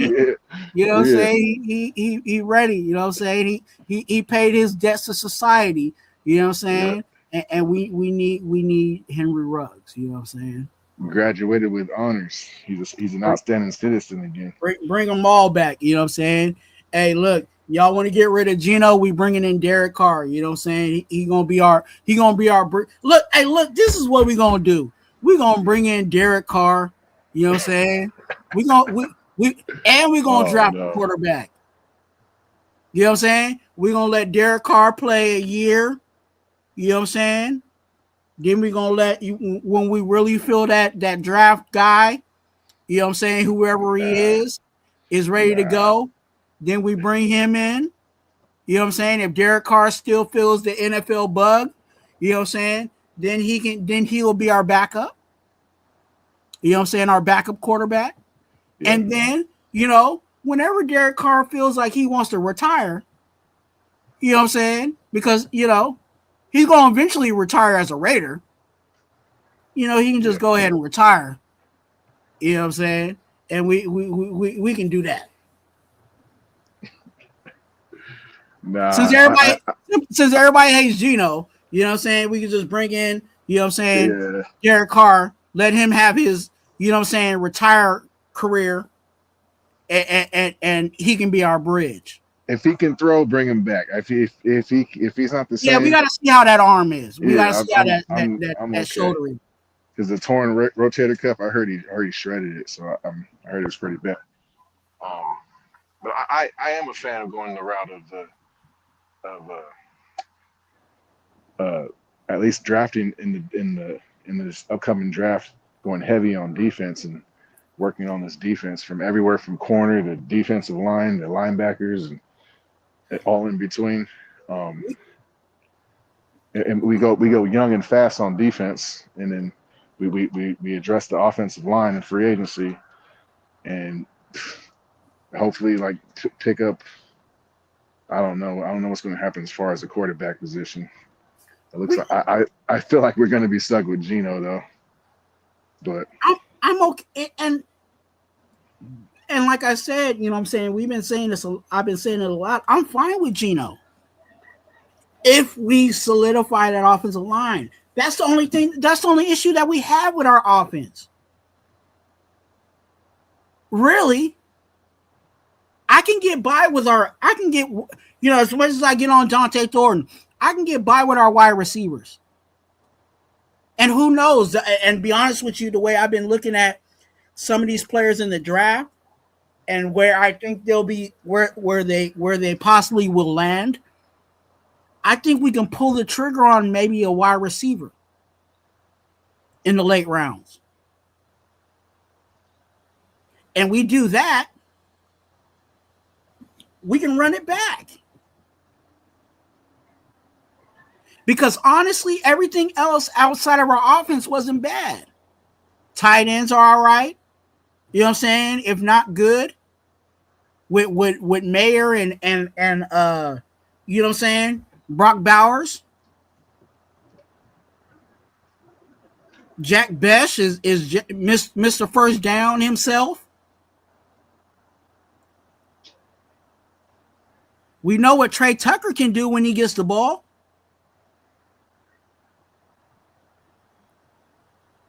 We just need to block up front offensively, and that's why I say we need to do that in free agency, because we can address that in free agency and then commit, like he said, to defense in the draft. We got 10 picks.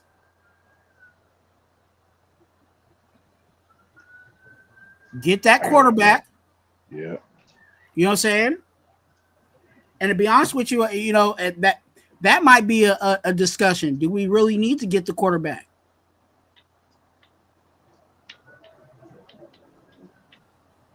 Because we could literally address everything we need this year, and then next year just shoot for a quarterback. Mendoza's not going to fix our problems, especially his rookie year. Not at all. No. Because again, I don't see him. I don't see him playing that first year. At least in my eyes. No, that's like a luxury pick. That's like a pick that the Packers would do. I want sitting behind Love red like shirt. 5 years. Yeah. I want you to red shirt that first year. Get familiar to the NFL game as a backup. We can't do that with this current roster. We just have to do it. We have to fix the trenches. Cause again, if you get Fernando Mendoza and you don't address that offensive line, Yeah. We'll be back. We'll be drafting again in the top 5. Stuck. It's like deja vu. What We is it? we got our quarterback. We got our quarterback, and what did we end up doing? Yeah. Especially, and this is the reason why I don't want him to play. You put him out there, and you mess around and kill his confidence.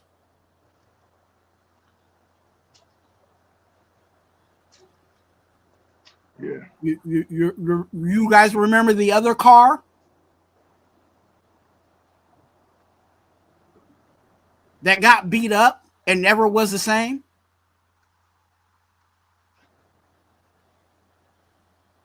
Everybody talks about David Carr, how he was the best, you know what I'm saying? The best quarterback coming out of the, you know what I'm saying, coming out of college, and was supposed to be that dude. And he got beat up. And what did he become after that? Derek Carr's little brother. Derek Carr's little brother and a traveling backup. Yeah. Super Bowl champ, but yeah. a backup. Because remember, he got that ring with the Giants. With Eli, yeah. So I rather, again, solidify that offensive line. Let a veteran deal with this offensive line. You know what I'm saying? And then allow that backup to redshirt. However we want to back, you know what I'm saying? If he comes in week 9, week 10, cool.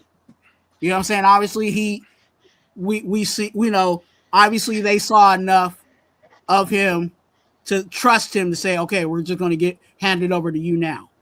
But I want him to redshirt at least more than half the season. I don't want him to be a Bryce Young where we're barely seeing Bryce Young play well. And the reason why we didn't see Bryce Young play well in the beginning of the year because he was running for his life. Because that offensive line wasn't there for him.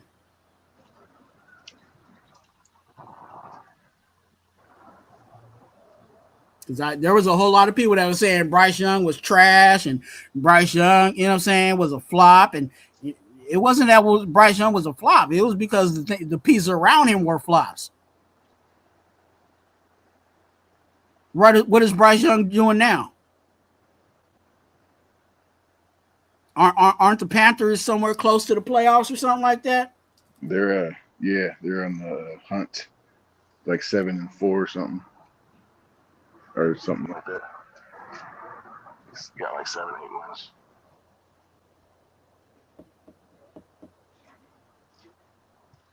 You know what I'm saying? So that's why. That's why I say keep Geno. And if you don't keep Geno, you better bring in, like I said, you better bring in somebody like Derek Carr, where you know he only got about 2 or 3 years left in him.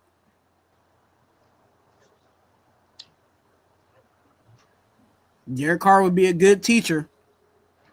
If you watch his podcast, he can break it down to you.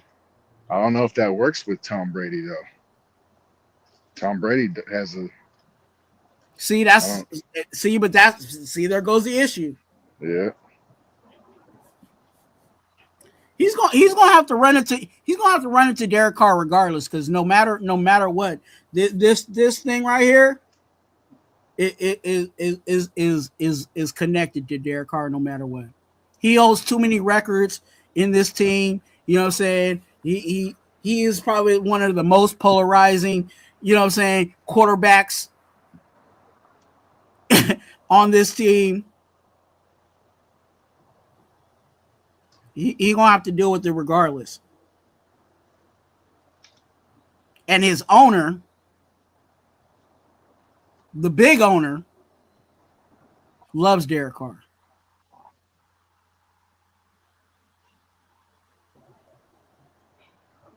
And I'm not saying that just to say that it has been said. He's personally talked to Derek Carr and said, "Hey, whenever you're ready to come back, we got something for you. Whatever that something is, you know what I'm saying? The world may never know until it happens.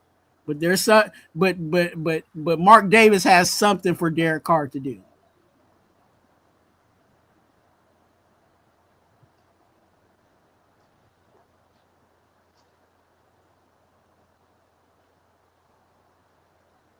So you know, there's that's that. But there's so much, you know, we almost 2 hours, man. There's so much that, again, because I've been away, there's so much that has gone on. There's so much that I've been holding back and saying, and I've given you half the clip. I'll say it like that. So you guys stay tuned for more, you know what I'm saying? Because I definitely got a whole lot of stuff to get off my chest. But definitely, you guys shoot your questions in if you guys have any. I know you guys are talking about some players.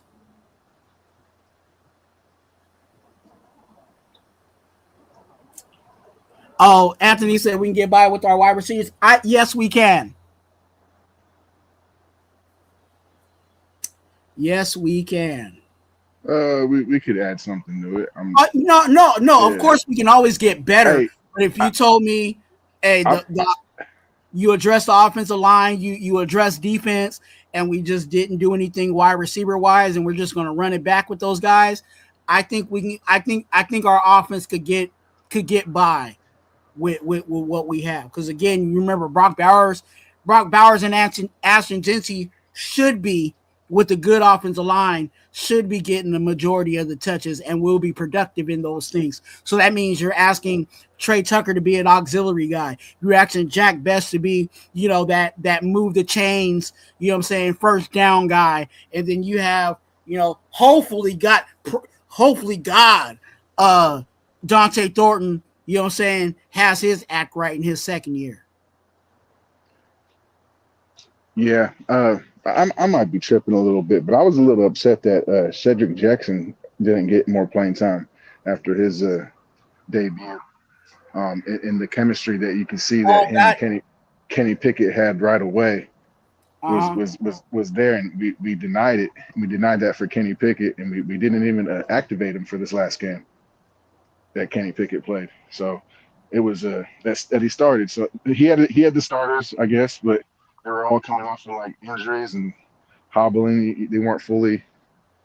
Everybody's been hurt. So Cedric Jackson had fresh legs, and they looked like they had some chemistry going there. Like they threw some balls in practice or something. So they did, because remember Cedric Jackson is a part of that second squad, and that's where Pickett was. You know what I'm saying? Yeah. So you know that's why, you know, even when that's why we see in preseason, you know, certain guys like where did this guy come from? Like, he was on the third squad with O'Connell. That's why O'Connell is burning this dude up. You know what I'm saying? At the end of the game. That's why, you know, I forgot who it was, but ALC was burning it to one guy, and it was like that was his dude. And it was because that's who he was seeing. You know what I'm saying? That was a part of his squad. You know what I'm saying, when they were doing the 1, 2s, and 3s. But I think what happened was wasn't it Lockett that came back? Somebody was hurt. I think it was Thornton or something. Thornton was out, and he was stepped in for Thornton. Maybe Besh, one of the rookies, I think. I don't think Lockett's missed a game yet. Okay, got it. Yeah. Yeah, as he said, stop. Look, hey, no, look, listen to me. I would love to upgrade in all areas, but you can't address all areas with what we got. If we fix the offensive line, that fixes everything. I'm telling you guys, like that fixes all of our problems. We could run the ball. We could dictate the clock. We can set the tempo. We can give our defense a break. We can tee off on third downs because we know they got to pass because they got to score because we're keeping the ball and scoring. It changes everything, the whole dynamics. The offensive line is literally where it starts. Fix the trenches, and everything else can work. I see that. Yep, my bad. No, you're good, and that's what I was trying to say. Was like, look, if we address his offensive line, that'll open up everything else. You know what I'm saying? And like I said, when you already know Brock Bowers is going to be our pretty much our number one, you know what I'm saying, option pass wise, then everybody else is going to fulfill those roles that are around it. Genty's running, Brock Bowers is passing, then you got everybody else, you know, sprinkling in their touches. So it's not as alarming, but definitely we want to upgrade there if we could. But when you only got 10 picks, and like I said, you're addressing this offensive line, and we got to go. Everybody's talking about we got to go get a quarterback. That's one pick we got to go get, right? We already know that we have a bunch of 1-year contracts on these guys on our defense. So that means we got to address our defensive guys, linebacker, corners. God, we got to address safety because the only person that I really want at the safety starting is Chin. Yeah. Powell Mount needs to be the third or fourth safety. He's a special teamer for sure. See, Nate is saying special teams. You know what I'm saying? So third and fourth safety. He has no business. That means we got to get a safety. You know what I'm saying? And where we going to get that? In the draft. We got to address this D-line because we ain't got nobody really putting fear on anybody besides Max Crosby.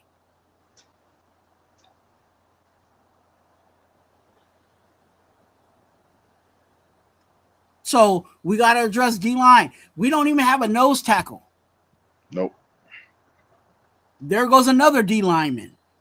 Because everybody talks about end we got to address. Because I'm not trusting Kuntz. Okay. End. Defensive tackle. You know that Christian Wilkins role that we've been dying to have. We need to address that. Then we need a nose. We need at least 3 guys on that line. There goes 3 picks. There goes 4. There goes your quarterback. There goes your edge. There goes your pass rush D tackle and your nose. You got 4. You already picked 4 guys. Safety 5.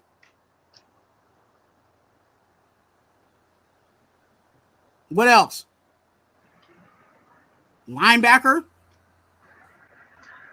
Yeah, we don't even know 6. if Landon Roberts is going to retire next year. This is like his 10th year, I think. We can't trust Landon Roberts, nor is Devin White the dude. Yeah, Devin is not White. the dude. His 1-year mercenary contract.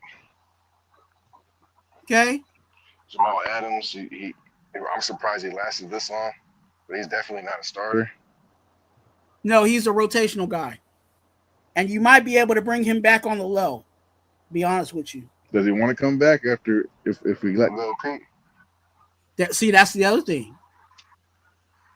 So that means we got to address linebacker. Even harder than that. So not just one linebacker, you might have to get 2 linebackers. Clear house. I'm just clear house. Hey, what was that? 6? Yeah. 3 D linemen, quarterback, safety. Say at corner. Least corner. That's 7 picks. And we got 10. Look, and let me say this.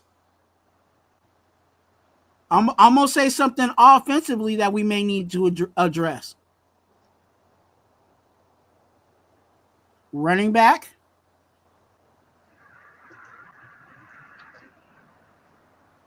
Right? We need a short yardage back. I agree. I don't even care if it's a short run. I don't care if it's a short guy. Yeah, I mean a short. You know what I'm saying? A power back. I look, get a scat back. Get a starting backup. Oh, another weapon other than Jameer White. Get me another Genty like. Not saying it, nobody's asking Genty, but get me somebody that if Genty wasn't there, we could just be he could possibly be the starter and hold it down. Hey, Mostert missed that block and Gino Dylan gave it to him. Hey, Mostert missed that block and Gino gave it to him, and Mostert really hasn't been a factor since. He hasn't been a factor up till then either, but we've definitely seen him less. And if you draft that running back, then you're set for years. We should have double dipped last year. I said that too. Yeah. You know what I'm saying? Because if you draft, again, you got Genty now. We know Genty's the focal guy, but if you draft that backup, that has that possible to be a starter. There are some guys and stay tuned for that because I wrote down some guys that I would really love that could be a starter if we didn't have Genty, but definitely is a backup. But you have him for 4 years. Now you're not spending money at running back.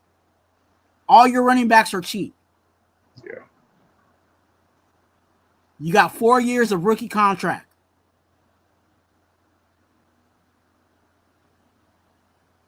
Dylan Lowry can be special teams, and if you want to throw him on third down every once in a while, you can do that.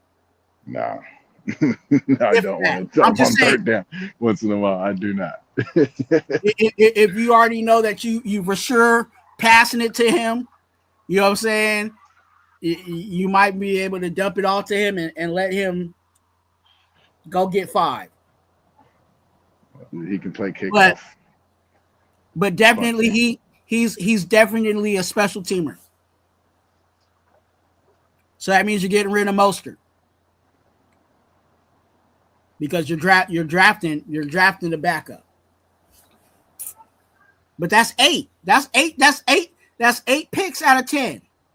That's no movement. That's just drafting where we are. So what didn't we address? Wide receiver. Tight end.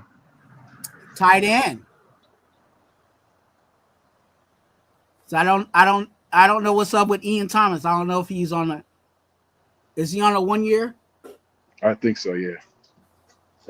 All these guys we brought in this year were 1 year. Are on one, definitely, because that goes to what Spytech does. He doesn't commit to what the coach he doesn't commit to the roster with free agency and what his coach wants.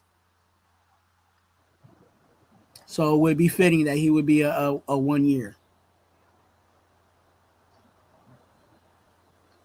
So there's not much, especially without moving up and doing that shifting in the draft. There's not a whole lot that you can really do to really fill out the entirety of this roster. There's going to be some places that are not going to get addressed in the draft or addressed properly. Might get partially addressed, but it might not be fully.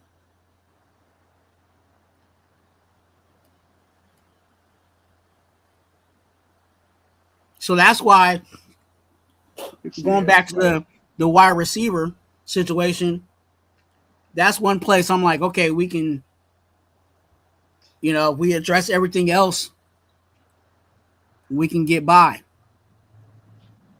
Because again, this offensive line will actually allow us to do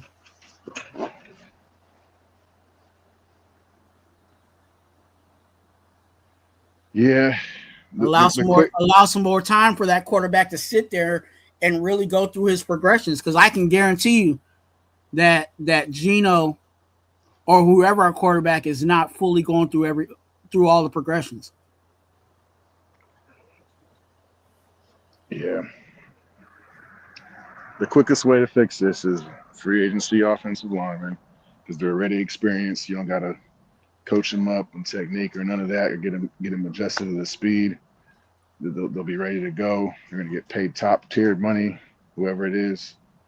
It's And we have the money. Yeah, we've been had it. It's not like we don't have the money to do that. So if that's where our money went in free agency, I would be like, cool. Yep. Spend that money and let's roll with it. And the quickest way, I think we attack that other right tackle position.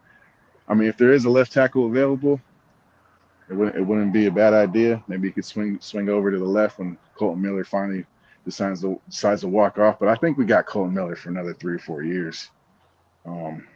If he wants to stay, I don't know. But Colton is honestly, I know he's been dealing with injury, but Colton is that guy. I like Colton. I give him a lot of shit because he's kind of quiet and he's that's just like that's who he is. Yeah, quiet leader. But I like it.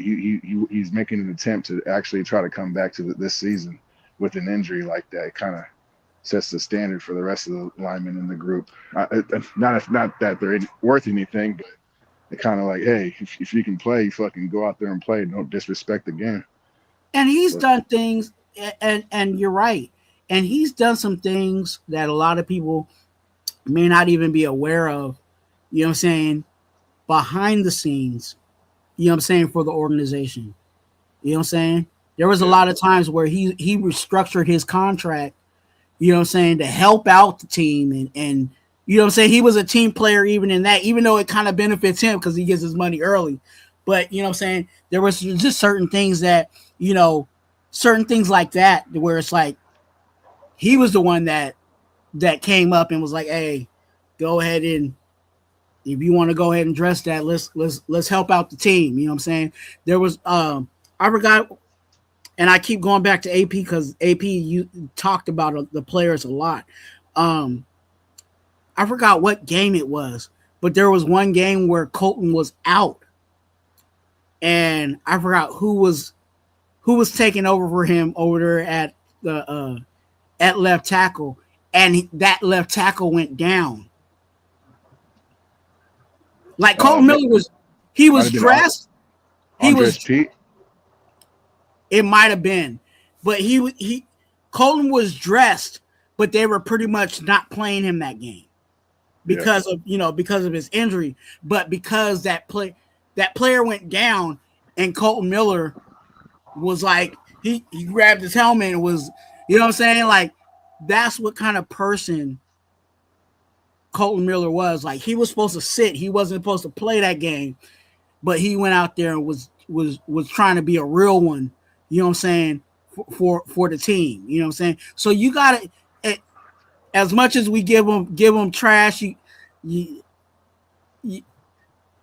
give him like, hey, Colton, we give you that one on that one. You know, for sure. And those are things that later on we'll think about later. Like, you remember Colton, you know what I'm saying, was trying to get out there because, you know what I'm saying, trying to be a real one, you know. Definitely. So, but I will say, like I said earlier, we need to, if we don't have him already, we need to find that replacement while we have him in the room already. Yeah. Same thing with Max. Same thing with our quarterback.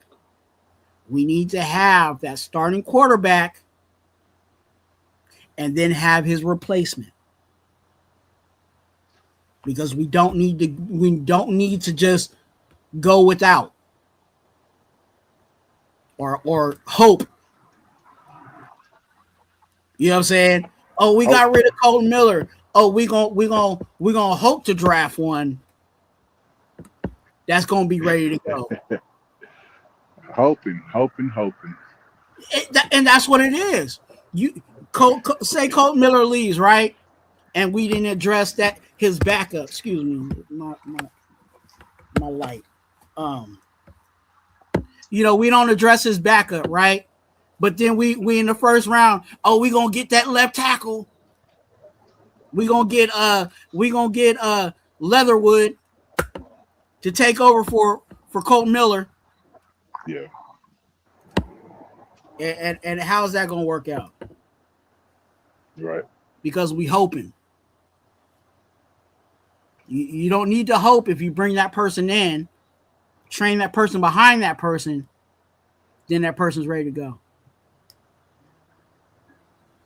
And I'll say this, and I'm gonna hate saying this because you might laugh when I say who it is.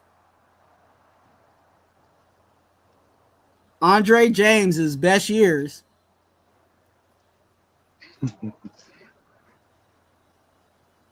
were right when what?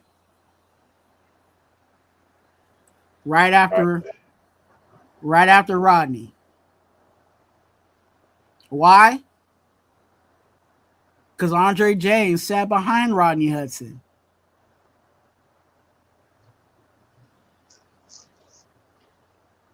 We had our center ready to go.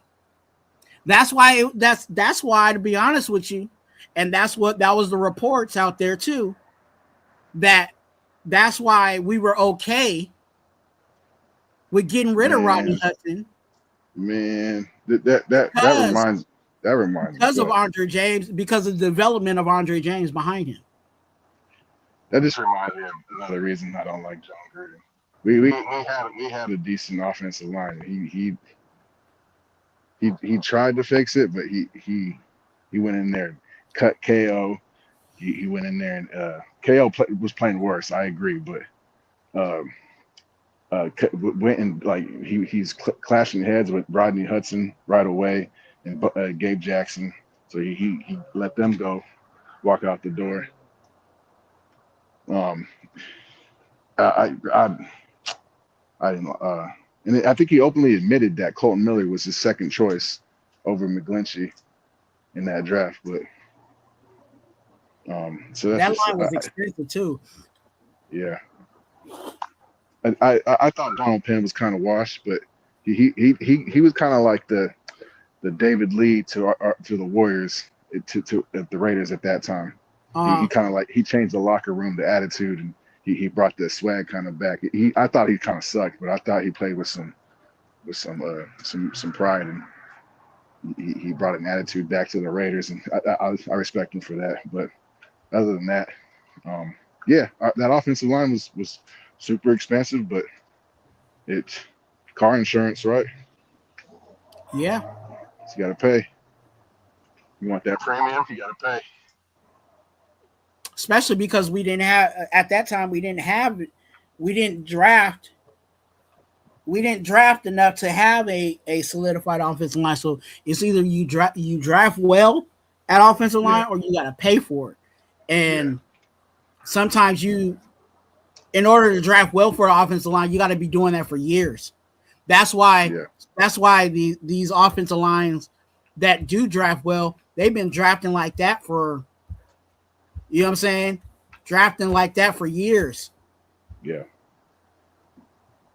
But at this point, we're in a place where, we need to pay for an offensive line. Then the guys that we have drafted, hopefully they'll be able to push some of these guys out eventually. Yeah. Like the Rodgers, like the Grant, you know what I'm saying? Mm-hmm. Maybe year 2. Well, no, not year 2, but possibly maybe year 3. You know what I'm saying? We'll really know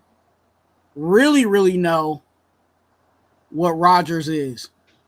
I think Rodgers could really feed off of JPJ too. I can't wait to see it if we ever see it. But if both of those guys together. Yeah. Like NBA, other side, you know what I'm saying?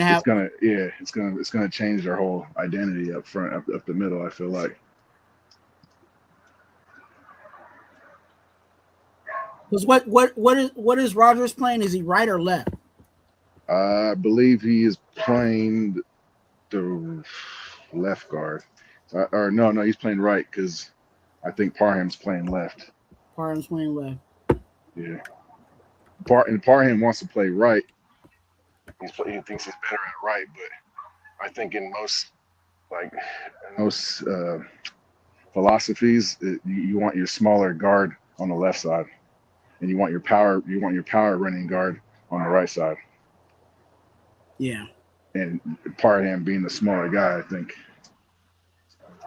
not as physical or as aggressive as he needs to be. He's playing on the left side. You can kind of see he's kind of dragging his feet. He doesn't want to play it, but I'm done with Parham too. Yeah, I think Parham. You know what I'm saying? I think. What is he on his last year? I thought it was we might have extended him because I thought it was last year. He's already on his 4th year, I believe. This is his 4th year. Okay, so he was McDaniels' first draft pick. Okay, so this is probably his last year. So, we might have to just let him. Yeah. You know what I'm saying? Good luck, Chuck. Yeah. Thank you for your services. Mm-hmm. Once the Raider or something like that. Yeah. No. Parham, he good. He wants a Raider. You know what I'm saying? He plays some games. He put in some work, but you know what I'm saying? I don't think he's worth, you know what I'm saying, some dollars. Nah. You know what I'm saying? After cheap labor. He's a backup. I don't think he's worth that.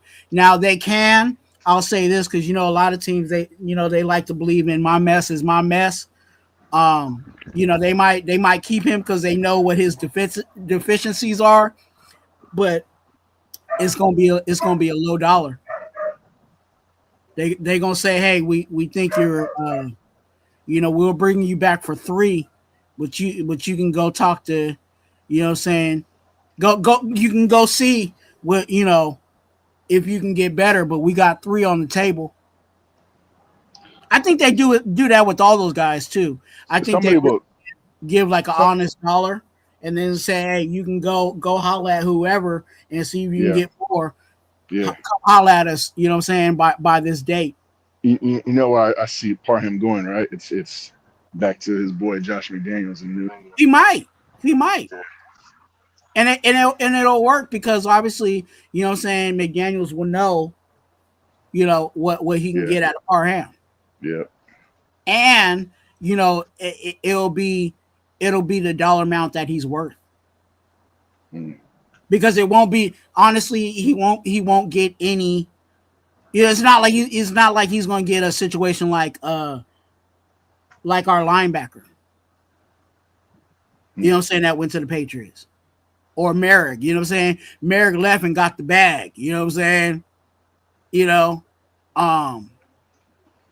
Why am I drawing a blank on his name? Epps? No, who's our linebacker? Epps went back to Philly. Bobby Spillane.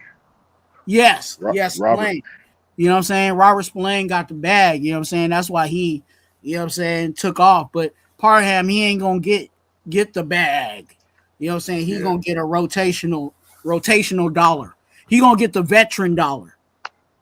Yeah. You know what I'm saying? Which is, 3, maybe 5, something like that. Word.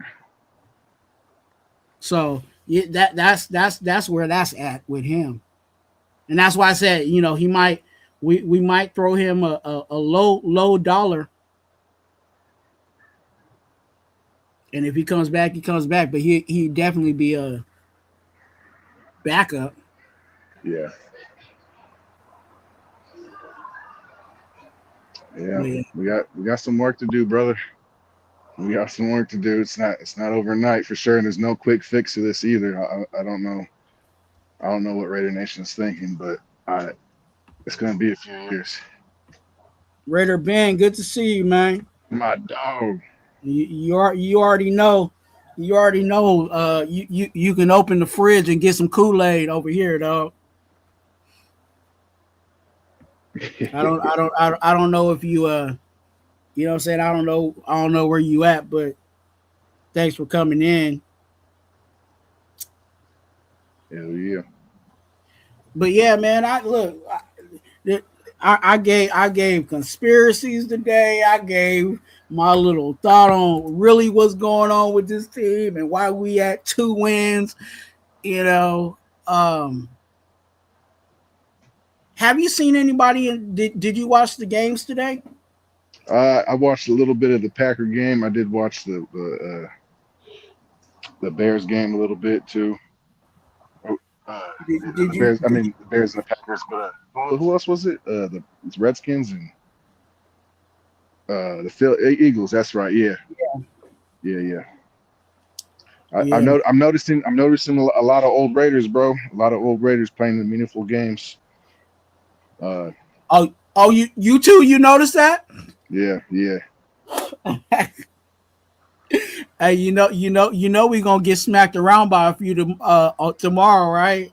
yeah. I with Autry and Edwards. I think Look, I get who else? mad at that every single time when I think about it, dog. There Yeah, was a time where we had Danico Autry and Shelby Harris yeah. on the same squad. It wasn't We like, let oh yeah, that was we let them walk. the last regime. No, they were on the team at the same time. We let them walk for nothing. And again, we let those dudes walk. It wasn't even like We don't retain talent. When we do have it, we don't retain it, and then they go somewhere else and they're successful. Good for they them, were but they fuck. were on rookie contracts. Yeah, it was always playing that cheap labor shit. Fucking Cheap. oh god, gosh. And that's why I preach it, dog. That's why over here at Raider Twuan in the congregation, I preach the cheap labor, because the cheap labor is actually where it's at, dog. If we really invest in cheap labor, there'll be a whole lot of things we could do some really nasty things in free agency. I agree, bro, but we need a foundation as well. We can't just be lowballing everybody and expect everybody just to be like, yeah, let's go win 6 games, 2 games. Like it's No, you don't lowball the when I talk about cheap labor, I'm not talking about free agency contracts. I'm talking about these rookie you draft well. yeah, oh yeah, You know what I'm saying? yeah. And Our then drafts are because fucking you're drafting well and you're putting those guys in certain places and they're doing well, then you can be like, oh, we need a good linebacker. Let's go ahead and spend money on that.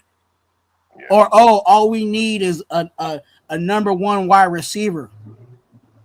yeah. Look, T. Higgins is out there. Okay, let's throw a couple of dollars at him. You know what I'm saying? Like that's where you spend money on. You know what I'm saying? You get freaky with, you know what I'm saying? How pause or however you want to call it. I don't pause, I press play. You know what I'm saying? You get freaky with some of those guys out there in free agency, but then you got those core guys in your draft where you ain't gotta. That's why I said if you draft running back right this year, you got 4 years of two running backs on rookie deals. You're not spending money at running back. So where else can I spend money? We already said we got to spend money on this offensive line. Where else can we spend money to really make this team good? Corner. Another edge, corner. Maybe.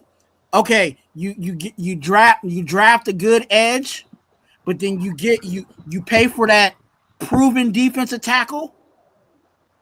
Because I would pay if I was going to spend. I'd rather spend on the defensive tackle than the edge.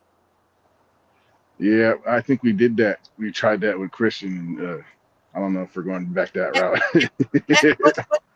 But Yeah. I will say, I agree with you though. That's the good move.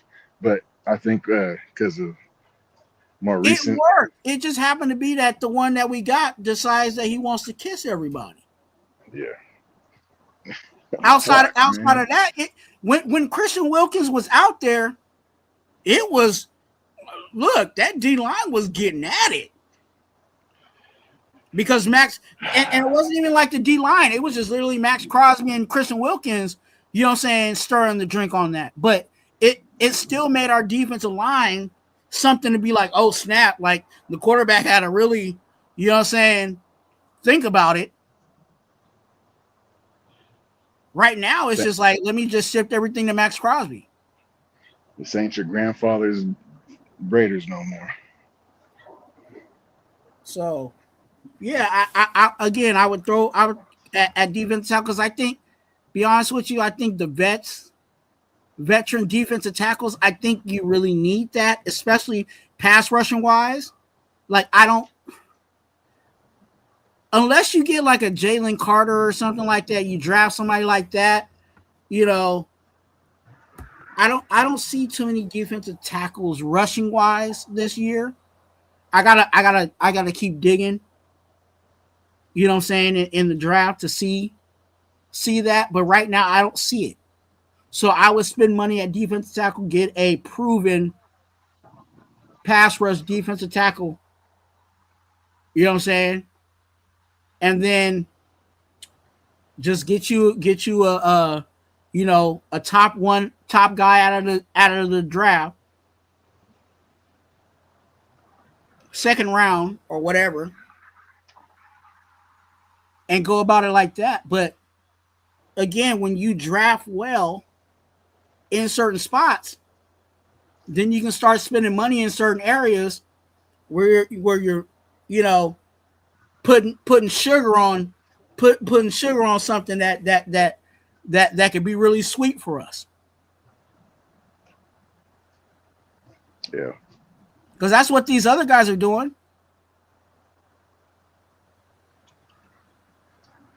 What you know, everybody talks about the Eagles, right? The Eagles drafted well, and then what did they do? Spent money on Saquon. Yep. What did the Ravens do? Draft well. What did they do? Spend money on Derrick Henry.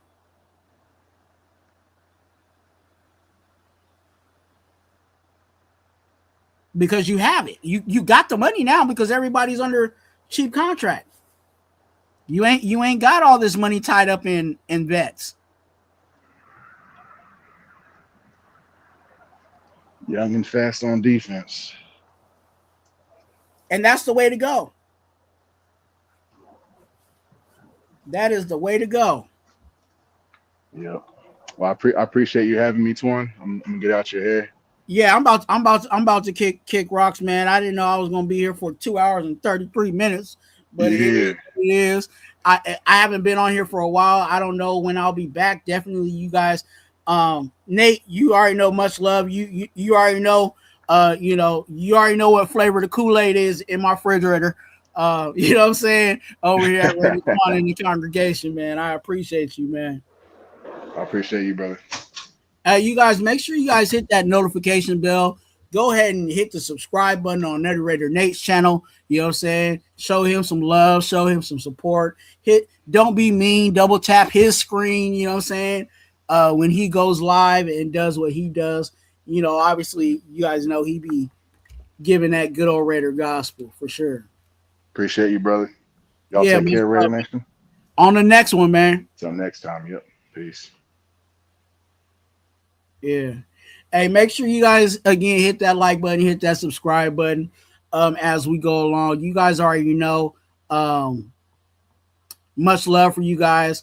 I'm going to get off this thing eventually, right? Let me pay some bills. You guys already know here at Raider Twuan, we are advocates for being an organ donor. So please be an organ donor, okay? That's always down in the description of all my videos and all my lives, okay? Also, if you want some motivation, some encouragement on every day, send a text of encouragement to you. There, text the word connect to 510-345-1660. Text the word connect to 345-160. Oh, I'm sorry. 510-345-1660. It would help for me to read it, right? Text Connect to 510-345-1660. Okay. You guys already know we are on our way to 1K subscribers. Go ahead and be a subscriber. Hit that subscribe button. Also, if you want to be a financial blessing to this channel, this is how you are able to do that. $Twuan is the Cash App, and at Twuan. Okay, at Twuan is Venmo. Also, at Twuan is my IG. Hit me up on IG if you need prayer for you or your family members. Hit me up on IG, son. Slide in the DM. Let me know what you want me to be in prayer for, and I will be in prayer for that specific thing. Okay, so definitely hit me up on IG because I want to be concerned, and I am concerned about each and every one of you guys in the nation. Again, like I say this all the time, I care about you guys. You know what I'm saying? Even if you don't care about me. Okay. Much love to you guys. Hey, Rosetown is in here with the brown crackers. I gotta get some more brown crackers. You know what I'm saying? I'm gonna get the brown crackers ready to go for my next life. And again, I appreciate you guys for coming in. Thanks for subscribing. Thank you for hitting that like button. Thank you for just being you through this time. I know that things can be rough during the season, so definitely I'm going to be here for you guys. Please reach out to me. You know what I'm saying? Closed mouths don't get fed. You know what I'm saying? So definitely reach out to me if you're going through it. You know what I'm saying? Through the seasons or through the holidays is a little rough for you. Whatever it is, definitely I am here for you. Okay? Okay, I don't say that just to say that. I really mean that. And those in the comment section know how I am and who I am. So, yeah, I'm here for you. Please reach out to me because, again, I want to be there for you. Keep me in prayer. Keep Gord and his family in prayer during this time. The holidays is always rough on people who have, struggling with their loved ones. So definitely be in prayer for that. Hopefully I'll be back next week before Christmas. I'm gonna try to do that, but definitely make sure you guys hit that notification bell so that I can get you guys in here and we can get it going. Hopefully I'm gonna try to cook up something maybe Tuesday for you guys. We'll see what we got tomorrow. I might do player of the week, and then I'll do maybe a live on Tuesday before Christmas. It might be just an open panel pull up again, but I appreciate you guys coming in.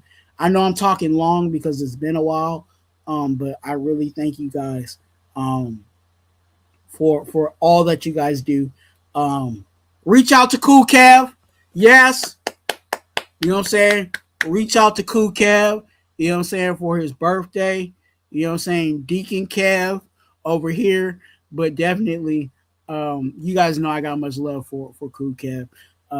Has a special place in my heart. Been a guy that I came in with, you know what I'm saying, and got to know in the day ones of me doing YouTube. So definitely happy birthday to Cool Kev.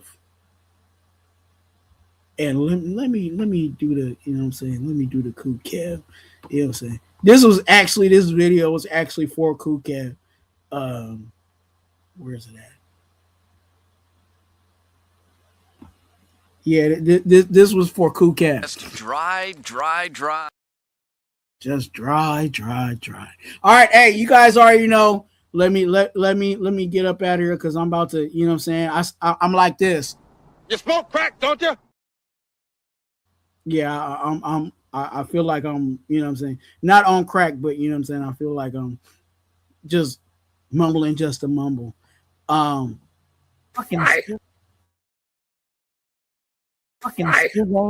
Stizan. Twuan, hit that like button. Why? Because I like you. Hey, and remember, you're a blessing. Be a blessing to someone else. And I really do mean that. You're a blessing. Be a blessing to someone else. And let's go! Raiders. What up, Lo?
Today is a day when our heroes of the past become our legends of the future.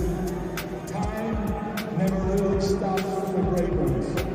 We wrap them in a cloak of immortality and remember what great people they were.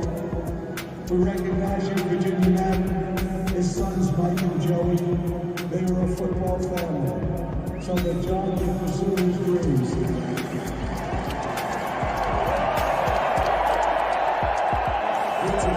To Raider Twuan and a tribute to Virginia Madden and Al Jacobs. We declare that the fire that burns the brightest in the Raiders organization is the will to win. Ladies and gentlemen, the Madden family.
Hey, Raider Twuan here. You must watch one of my videos or lives. Thank you for watching. Go ahead and hit that subscribe button, and it's right there. Or if you want to watch one of my videos, watch it right there. And let's go, Raiders.